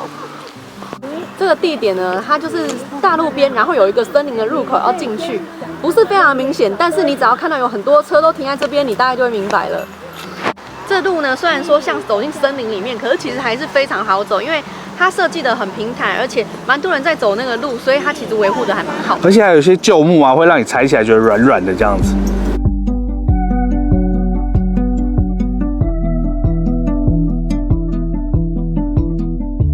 这就是丹珠别川旧桥，它在1到6月的时候呢会浮出水面，因为河川是干涸的。那在6月之后呢，因为河川的水位渐渐的上涨，所以这座桥呢又会重新被淹没起来，或者是露出一半，就像现在这样子。现在搭配周围的一些枯枝啊，就会形成一些秋冬比较萧瑟的景象，我觉得也还蛮优美的。而且现在红叶还蛮漂亮，如果再加上有点阴暗的天气，那个红会更红，很漂亮。这个点除了看桥以外啊，它走进去的整个森林的氛围真的是非常的舒服，所以每一个进去的人呢，不管他有没有拿专业的设备，他出来这个脸上都是带着非常满意的笑容，然后带着他满满的收获，手机的相片啊，或者是相机的相片等等。本来是要带大家看康平湖，但是我找不到下去的点，所以就来这个桥，然后也看不到这个湖。但康平湖比较特别，就是说它到冬天的时候呢，很特别的时候，它那个气泡冒上来的时候，那个气泡会变成冻的气泡，所以会很漂亮。我看到那个照片的时候啊，我会想要是那种亚克力，然后透明的那种装置艺术，有点像是草间弥生的作品，都是点点。我再找一下照片 take 给大家看。离入口不远处这条很像的这种林间大道呢，它非常的漂亮，所以大家都在这里拍照。那更重要的是呢，这边呢可以通往第3跟第5旧大桥。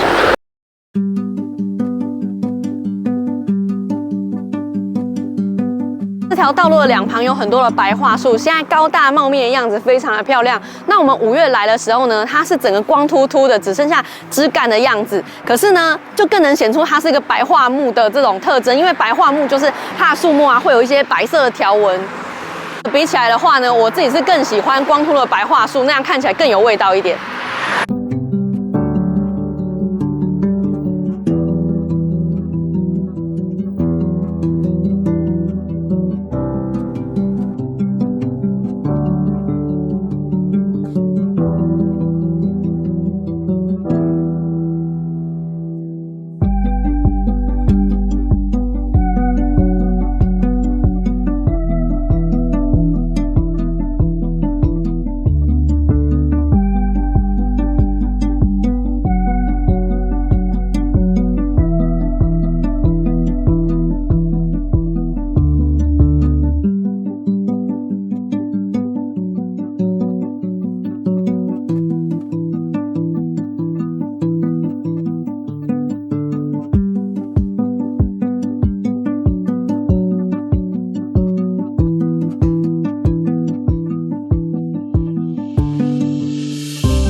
我们现在在绿生桥上，这座桥呢本身没有什么厉害的，它的厉害之点呢在于我们能够这样往下去拍到松剑大桥，还有这一大片树海。我当初是疫情前啊，然后看到哇有人放这照片啊、影片说哇这个秋天的时候超漂亮，我期待了5、6年，终于来到了秋天的时候。不过还是蛮绿的，它就比较没有这么多的红叶在里面。我看到别人是好红哦。虽然红叶看起来没有那么红，但是因为它的树形很漂亮，所以不管什么季节来，我觉得应该都是蛮漂亮的。那我刚刚在从车上往上拍的时候呢，看到这个桥啊，然后埋没在树海里面，真的蛮像一幅泼墨山水画。我们去年5月有来过，其实也是很漂亮，但我觉得现在更漂亮。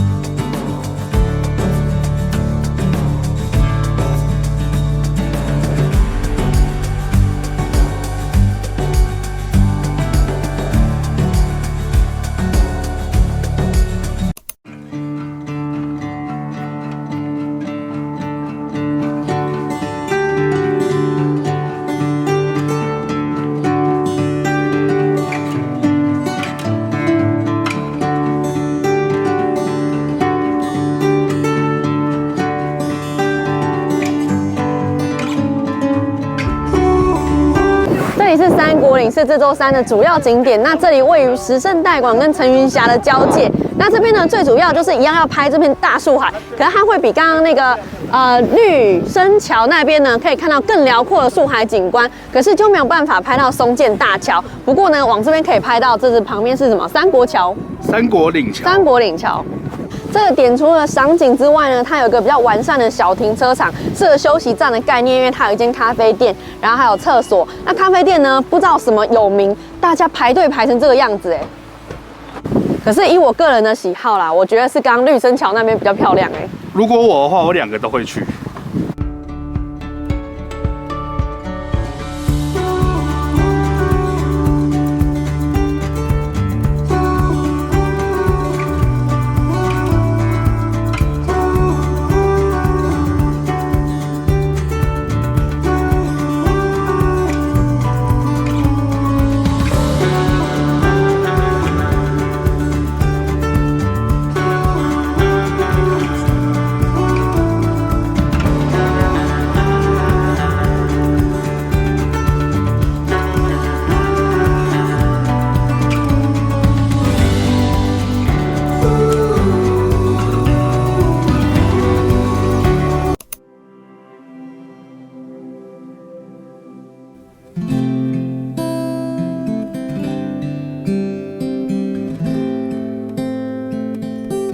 这里是陈云峡的红叶谷，它就在陈云峡温泉街的旁边。那它每年的9月中旬到10月中旬这段期间呢，会在晚上举行点灯活动。那日本人就是非常喜欢搞这套，他们除了白天要赏花赏枫，然后到晚上他们也要点了灯赏花赏枫，每天都这样赏好赏满。像我们自己啊，在日本各地都欣赏过很多漂亮的红叶美景。那在这个红叶谷的话呢，我觉得其实比较起来没有特别的漂亮，反而是后面这些岩石的景观呢是比较吸引我们的。这种岩壁的景观呢，它长得我觉得很像中国那边的景观，可是呢又比中国那边的更秀丽一点。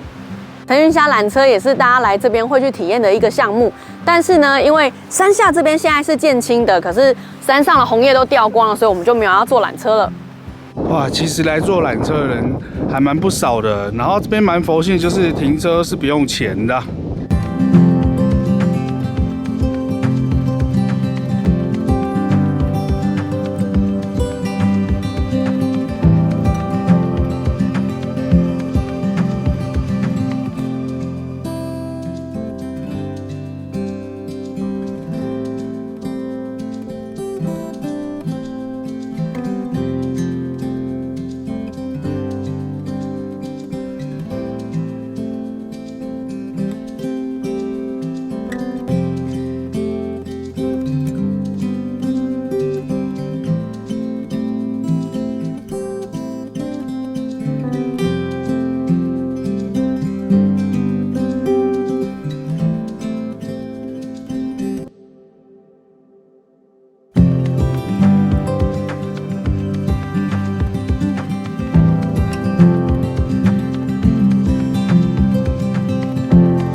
片在这边告一段落。总结一下，如果你是热爱日本旅游，又特别喜欢大自然，特别喜欢野生动植物，那么北海道的道东绝对是你人生必来一趟的。在这边我非常推荐自驾，有时候路上的动物还比车子多，而且整路上的风光几乎没有一处是有美景死角的哦。希望这部影片能够带给有来过或没有来过的朋友一些回味及参考啦。影片最后我要说一句很久没说的话，如果你喜欢这部影片，欢迎你帮我订阅、分享、按赞加热推，感谢大家，我们下集见。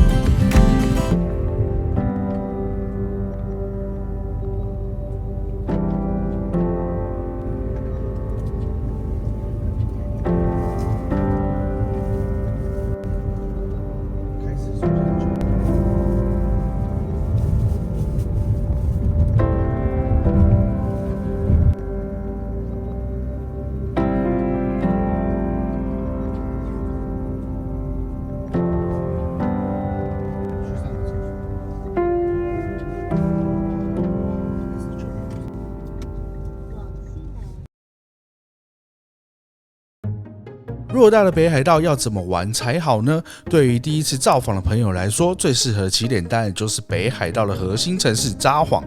我们这次将带大家深入体验札幌的精华，从选择拥有丰富海鲜早餐的饭店，到充满美食的小巷和商店里探索特色佳肴。这集将用2天2夜的时间漫步札幌，并造访周边值得一游的近郊景点。接着还会带大家到小樽的民宿住上一晚，体会这座融合异国情调和日式风情的城市，仿佛所有的浪漫都浸透在每一个角落，深刻印在我们的记忆里。北海道绝对是人生必须探索的目的地之一，无论是漫山遍野的红叶，还是气势恢宏的庄严大佛，这里的一切令人惊叹，来过一次就会成为永生难忘的回忆啊！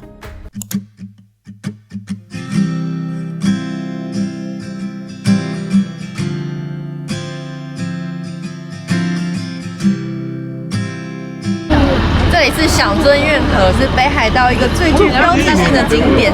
大部分人来到北海道呢，都会来这个景点游玩。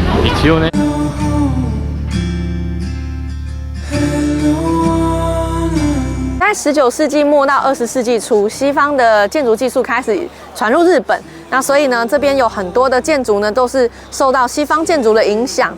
那在台湾呢，因为日治时期的关系嘛，所以这些仓库跟这个地方的建筑真的长得非常的像。像台北车站附近呢有三井旧仓库，然后淡水那边有旧仓库群，长得就像这个样子，氛围是一模一样的。这里还是漂亮一点啦，可能是外国月亮比较圆，没有这个运河的关系。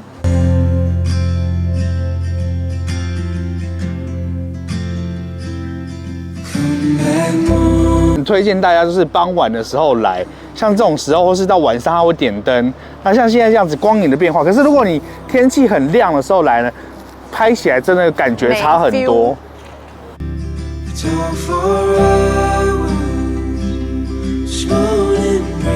我们刚刚走过去，然后小子说他刚刚跟一棵树讲话，然后什么东西，结果那棵树就开始动起来了，街头艺人。台湾 number one， 耶！台湾上站，哇，厉害哦 ！Thank you， 多谢。在小樽运河的观光案内所旁边，那在我身后有非常多人在拍照。这个景观呢，就是会出现在明信片上面的这个最有名的景观。搭上雪景之后，随时随地都有超多人，所以如果你想要拍到一张都没有旁人的照片，是非常难的。看明信片吧。在以前呢，城市里面随处可见这样的设施，然后这个是耐寒水龙头，因为北海道非常的冷嘛，所以很有可能就是会结冰。那这个东西呢，它就是一个公共供水，又被人们称作叫做狮子供水。狮子在这。来到这边呢，一定要记得来到案内所里面买一张明信片，它从这里就可以直接寄出去了。啊，现在没有这种服务了。我以前还有这种服务。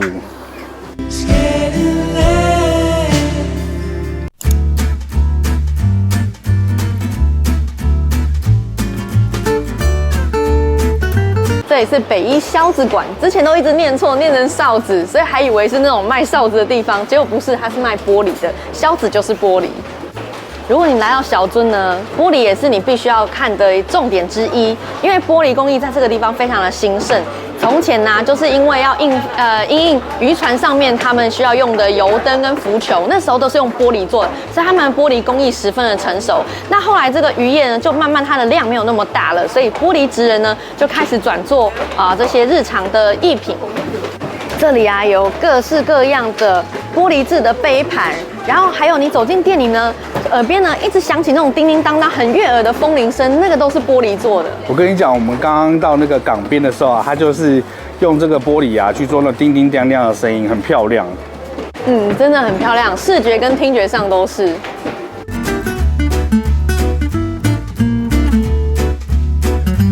我们在北一萧子3号馆这边最有名的就是买很多段的冰淇淋，最多呢总共有8段哦，超高的。你要几段？你等一下买几段？我想要2、3段就好哎。你聪明，我跟你讲，我上次想说买个6段就好，不要8段。吃不完吧？吃不完。哇，我大概10年没来了，它现在出到12段了。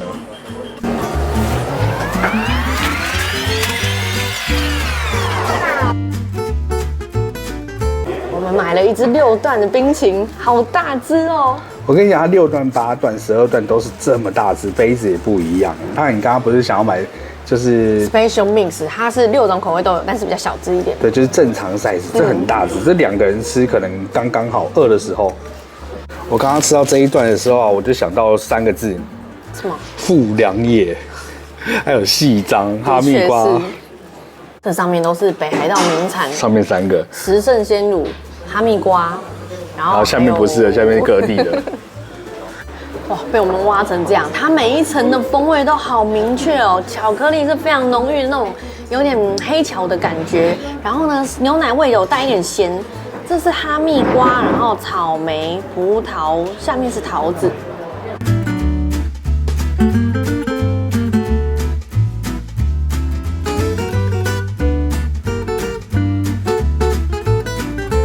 这边一馆超漂亮的，是个咖啡店，可是人排太多了，我们就不进去了。哇，这里有好大间的六花亭跟北果楼，如果你想要买伴手礼的话，这边可以一网打尽。在我身后的应该就是小樽的商店街了，现在路灯点起来，氛围感越来越满。Christmas bells cast a spell on the world, bringing you home to me. Oh. From across the sea.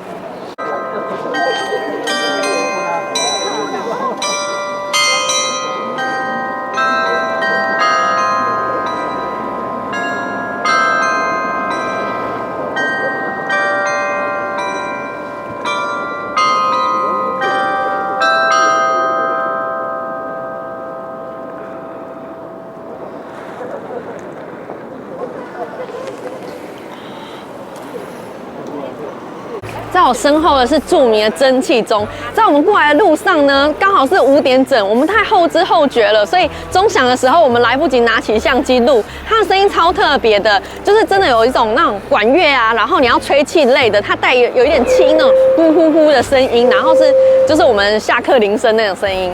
不过我刚好拍到蒸汽，也算是值得了。超有氛围感，大家一定要体验。它每15分钟还是每整点？我不知道，但是因为应该是刚好整点的关系，然后它响完之后呢，换我们身后的这座钟楼，它也响起了音乐。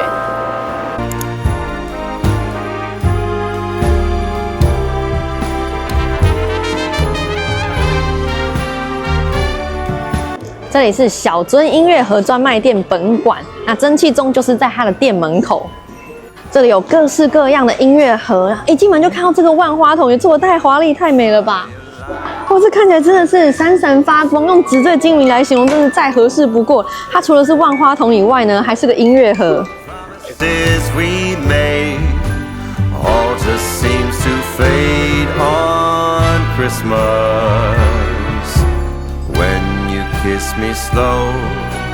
Under the mistletoe on Christmas.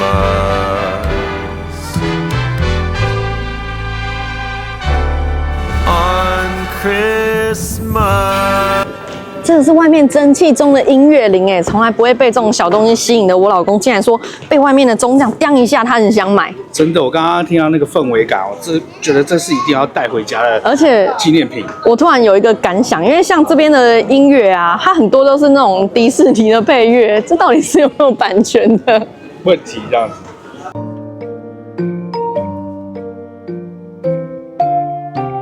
这里有很多有名的歌手的歌曲，比如说像放浪兄弟。讲放浪兄弟，大家可能有些人不知道，但讲林志颖老公，大家就都知道了。谁要放浪兄弟？我要小田和正，好吗？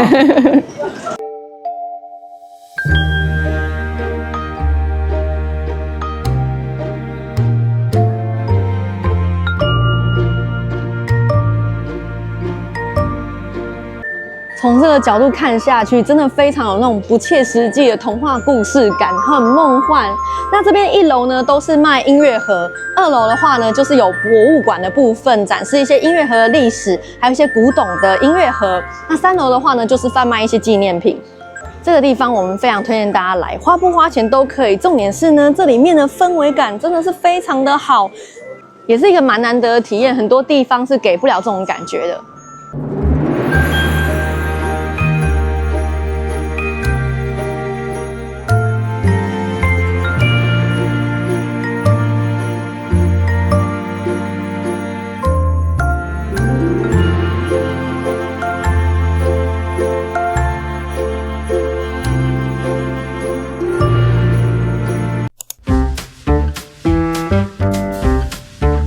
昨晚在小樽住的民宿，它离小樽运河呢，大概就是开车7、8分钟的距离。一进门的玄关空间非常的大，大家都在这边脱鞋是没有问题的。收纳空间也很多，标准的日本格局。一进来的话呢，就是先是一间厕所，这边是客厅、餐厅还有厨房是在一起的。格局非常方正，而且宽敞了。终于不是合适的白色，对老人家比较友善。因为昨天阿公阿妈在反映说啊，合适的那个做法呀，他们要起来的话都很难起来。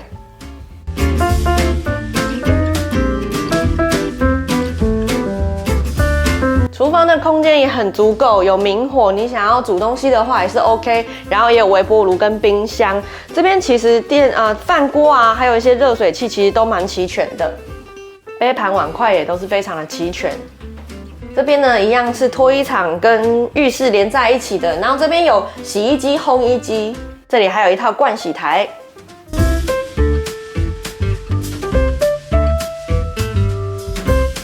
它的浴室虽然也是罐头型的，可是有比较大一点。这个家的东西都还蛮充足、蛮大的。房间的话都在楼上，一共有3间。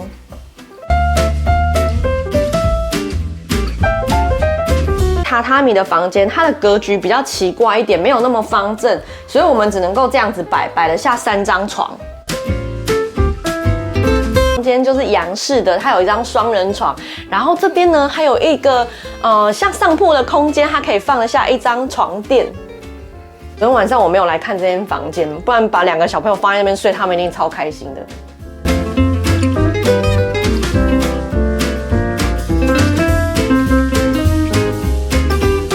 最后这间房间很大，它有2单1双，它衣柜超大的，而且滑门设计得很好，真的是梦想中的家哎。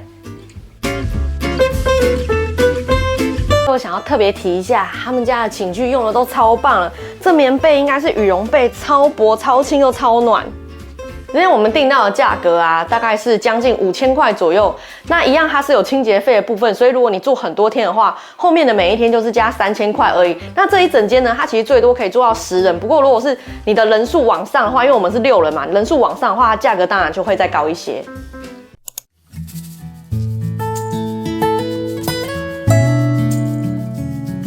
这是昭里水坝，我们今天是要从小樽到定山溪去。那这个沿途呢有非常多的小小的点，那这就是其中一个。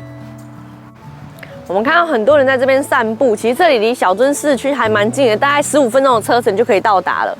也是一个很不错的赏枫景点，等一下飞空拍给大家看一下。还有个水坝纪念馆，不过呢我们来得太早，它现在还没开门，大家如果有兴趣的话再自己来看吧。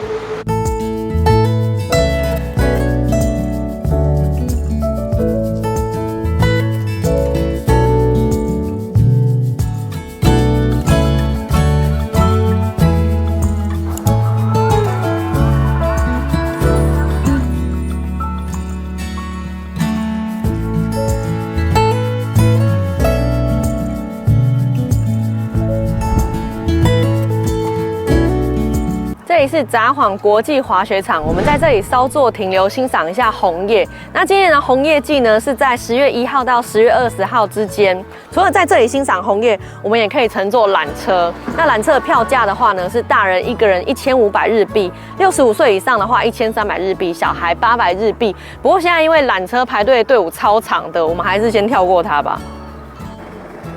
现在这样大概已经是见晴的状态了。北海道可能因为树种的关系啊，比较没有像东北或其他地方那样子，就是整个都是红的，它比较像是这样子黄黄绿绿的。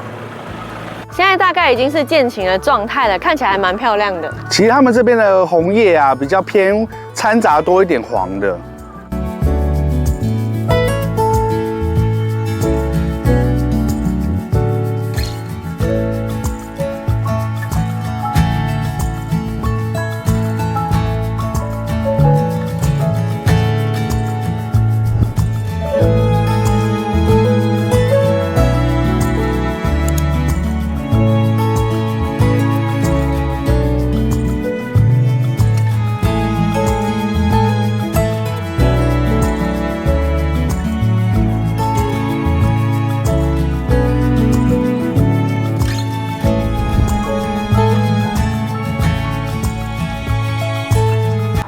这里是札幌湖第一展望台，这个展望台呢，其实就位于定山溪的西畔。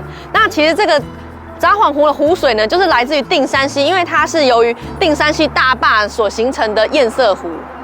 主要是要来欣赏红叶还有湖景。那我觉得就算没有红叶的话，这里的湖景也是非常漂亮，底下的水非常的清澈，很多人在这里玩 SUP。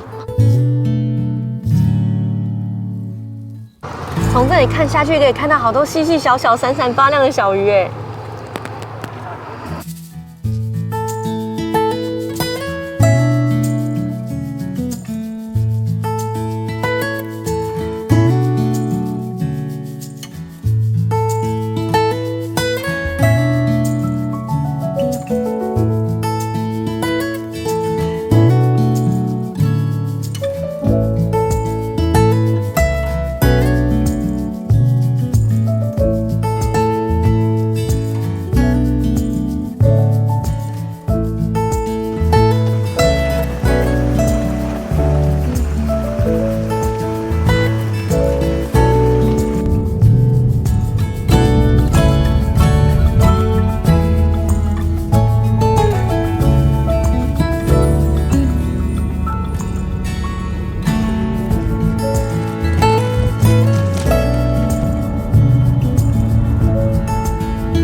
这里是定山溪水坝下流园地。那下流呢是下游的意思，在这一带呢，我们可以欣赏到四季更迭不同的景色。春天的话呢有樱花，秋天的话有枫红。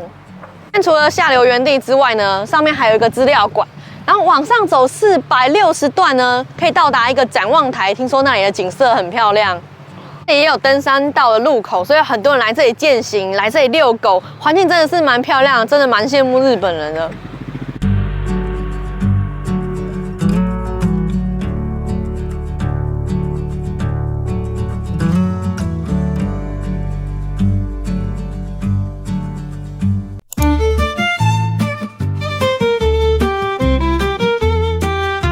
这里是定山溪温泉，那我们现在在月见桥上，在我身后的这条是丰平川。那我们来这边呢，就是稍作休息，找一点东西吃。那很多人呢会选择来这边呢温泉旅馆住一个晚上，那我们就是当做一个旅游景点，做一个路线的游览。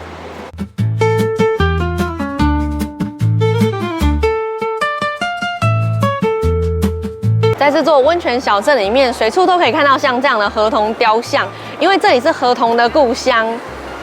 关于河童的传说是这样的：有一个年轻男子呢，在这个丰平川上面钓鱼，结果被鱼往下拉了，直接拉到深底，后来连尸骨都没有找到。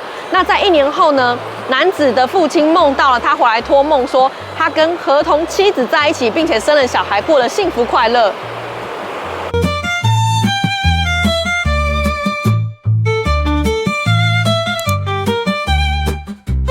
是定山源泉公园，是个很热门的景点，因为这里有免费的足汤。那你就算没有在这里住宿呢，也可以来这里泡泡免费的汤。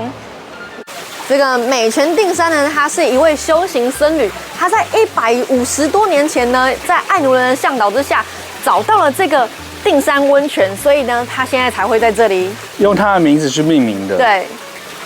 这位高僧因为找到了温泉，功德无量，所以此后的几十几百年间就在这里一直洗着温泉。我觉得他应该会洗腻吧。它这个温泉闻起来还是跟阳明山那种硫磺泉很像啊，然后可是有一点点滑滑的感觉，还蛮烫的。温泉也是会滑滑的啊。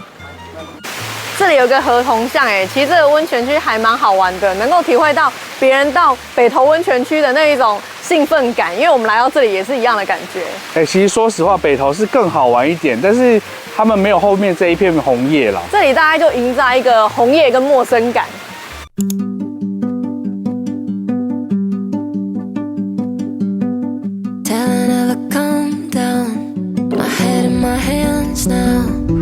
是头大佛殿啊，其实呢，我们现在是在真居内龙野陵园里面。那什么叫陵园呢？其实就是墓园啊。为什么我们是个观光客，然后会跑到墓园来呢？这里是观光景点，没错啊。我们等一下带大家进去看。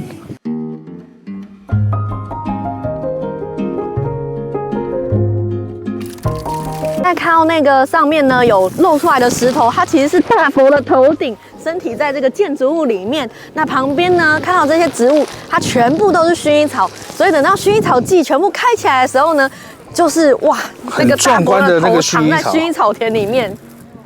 进去里面的话呢，是需要买门票的，一个人是300块日元。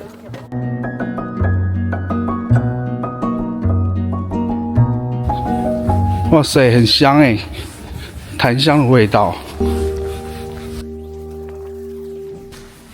这里很宁静的感觉，什么话都不想说。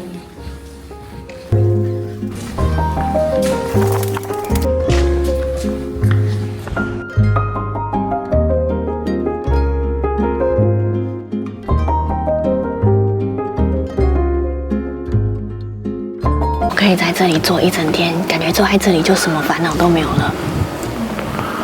那里面非常的安静，我们不太好在那里说话。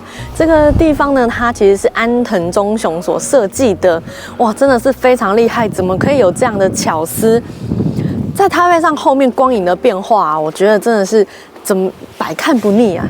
我们一般在拍这种大佛的时候，我常会词穷，是因为我不知道，就觉得没什么好说。可是来到这边呢，是感觉太满了，不知道挑什么东西来说。我们现在很流行敲颂钵，然后来净化身心灵，达到一个疗愈的效果。可是我觉得在家里敲颂钵实在是很没有 feel。这个场域它的音场非常好，再加上它本身的氛围，哇，那个颂钵一响起来，你真的是觉得好好听。这佛像的旁边呢，它其实是一个360度的环形步道。那在墙面上面呢，其实都还有一些其他的佛像。我跟你讲，我觉得最厉害的就是它后面还用那个 Coleman 的露营椅子，真的，你如果是露营又喜欢佛像的人，然后哇，是怎么把它们连接在一起的啊？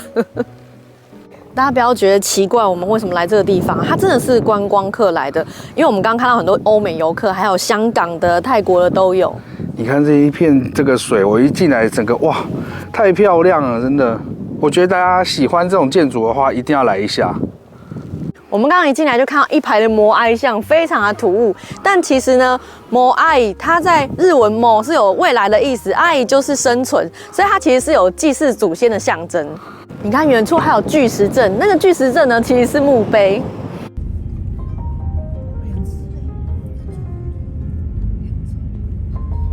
他不闪呢，这次也太勇敢了吧！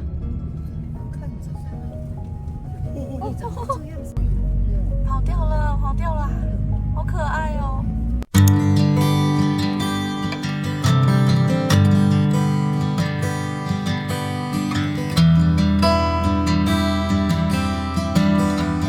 这里是龙野铃兰丘陵公园，它是国营公园，这里面非常厉害啊！除了可以赏花、赏红叶，然后还可以滑雪，最重要的是小朋友的游乐场真的是非常的厉害。然后阿公阿嬷呢来这里面还可以看风景，还可以走走路什么的。而且我跟你讲，现在这只是它其中一小部分的游乐区而已。对，我们刚刚一路走过来，旁边都有非常多的景观，尤其是现在已经接近万圣节，园区里面到处都是布置成万圣节的那种样子。然后呢，还有看到一个游乐设施，看起来很像那个宫崎骏里面的场景。游乐设施真的非常厉害，很多安全措施都帮你做好了，像这里还有安全帽，小朋友呢溜滑梯溜下去之前呢，要先把安全帽戴好。还有室内的游戏场，里面还有很多厉害的攀爬设施。我们就没有带他们去了，毕竟北海道比较冷嘛，所以几乎每个公园都可以见得到那种室内游乐场。我觉得这很厉害，就是一年四季，晴天雨天都可以来，还有全年龄层都非常的适合。这个国民公园呢，它是要收费，可是我觉得收就是感觉一点点啦。停车费的话呢，450日币，然后大人的话一个人是450日币，65岁以上就变210日币。小朋友像我们家都是小学生就不用钱。I can see the sunrise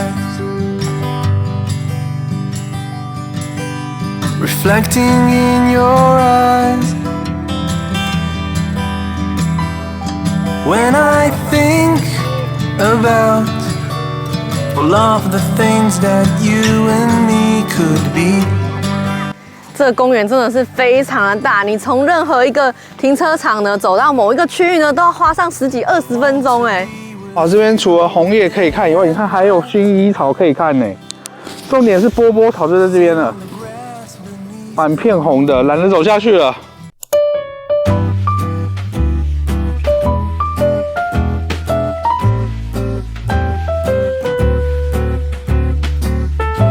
这间是我们在札幌的住宿，叫做 Kalaksa Hotel。那我们来看一下它的房间。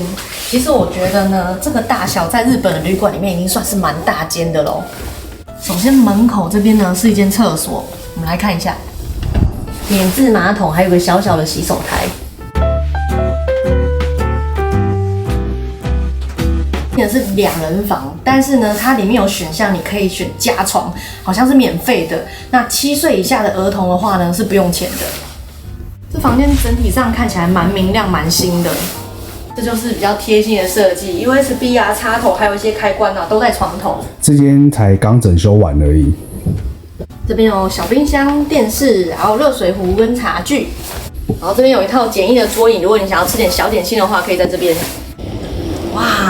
它这个地方呢是浴室，然后等于说你这边是更衣场哎，然后这里有个盥洗的地方，然后这个是浴室干湿分离的。可是它是没有浴缸的，就是只有洗澡这样冲澡。shower， 毛巾备品都还蛮齐全的。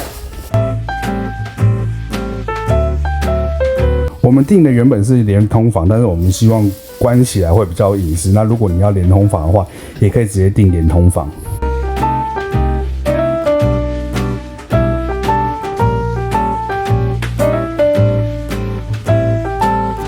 现在来到2楼的部分啊，它是有大浴场的。大浴场的部分啊，上面有写它的入场时间，所以大家要注意一下。我个人觉得这边最厉害就是它还有一个 lounge。啊，只要你上面啊没有写售完的话，你都可以喝。那它的时间是下午2点到晚上10点。那如果你人多的话，就可以一起坐这边；那人少的话，可以小小的桌子一起坐在一起。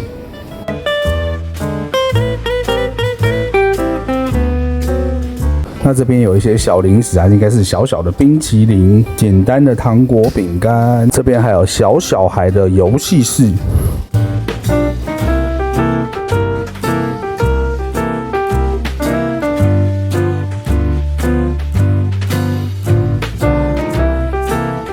现在到1楼啦，然后它最厉害就是说，它离这个离小路的商店街非常的近，只要从这个门出去就可以到了。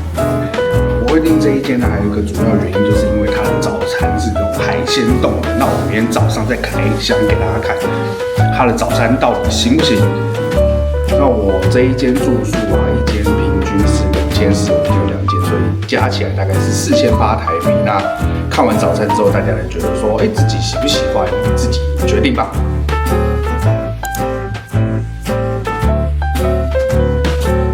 我们现在在李小璐商店街，现在已经是晚上7点过后了。其实很多商店呢，从这个时候开始就陆陆续续在关门，跟日本的其他地方都是一样的。不过呢，还是有一些药妆店之类的可以逛。我们刚刚是从一个叫做李小璐市场的小路走进来，觉得超有风味的。我跟你讲，李小璐超场，我们现在在李小璐湖。这个操场我以前逛过啊，走得好累哦，看不到尽头哎。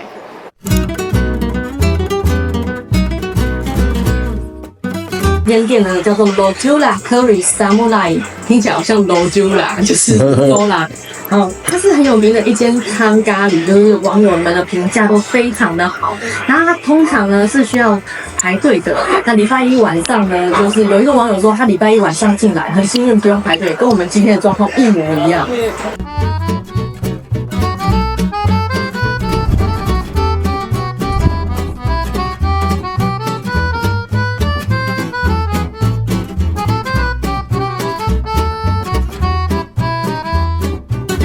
这是我在台湾没有吃到过的东西，也许有，只是我真的没有吃到过。它又浓郁又清爽，全部都是蔬果的那种果酸香味。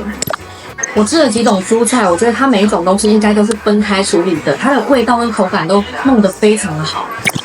我也觉得好好吃哦。它的咖喱啊，不会去想蔬果的味道，然后蔬果也不会去想咖喱的味道，我觉得是真正可以称得上美食的东西哦。这里面很多蔬菜都有先去炸过，除了增加口感之外呢，还能吃到它比较新奇的那个面貌。因为像花椰菜，我们平常很少有吃到炸的。很多网友都推荐来这边要点它的炸鸡咖喱，因为它的这个炸鸡呢非常的好吃，哇！它外皮很像那种炸萝卜糕的那种酥酥的外皮，然后呢又带有一点酒味的，就是酒的香气。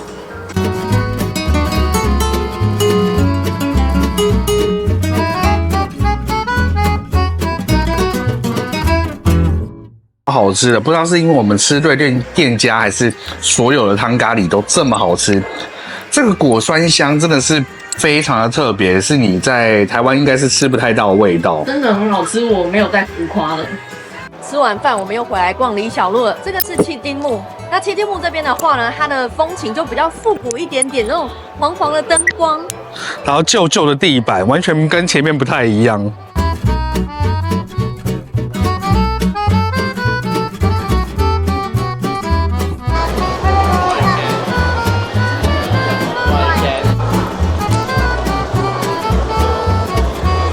我们现在来到了金安殿堂，大家最熟悉的地方。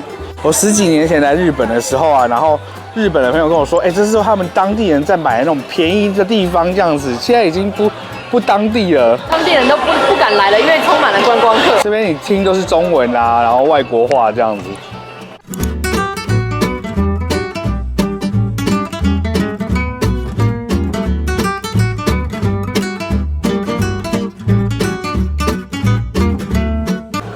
这间饭店的早餐真的是让人家吃完里面的看完外面的，太多好吃的东西了。它最主要呢就是有海鲜冻，那海鲜冻里面呢看起来很丰盛，虽然没有干贝，不过我们前几天已经吃到很多了。这是鲑鱼卵、甜虾、软丝，还有鲑鱼跟尾鱼，然后另外一种不知道是什么。最棒的是还有汤咖喱，原来在饭店里面就可以吃得到了，而且呢里面有小鸡腿。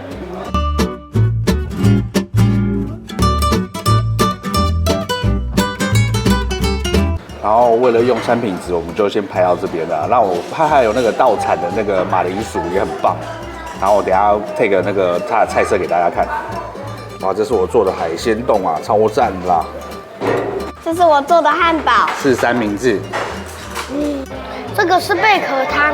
我跟你讲，想说喝一个味噌汤，结果里面竟然是小扇贝汁哇，以2大1小，然后含这个早餐，我觉得超值，而且房间很新很舒适。好了，我们这一集就先到这边啦。那以下的菜色就让大家参考一下啦。好，我们之后见吧，拜拜。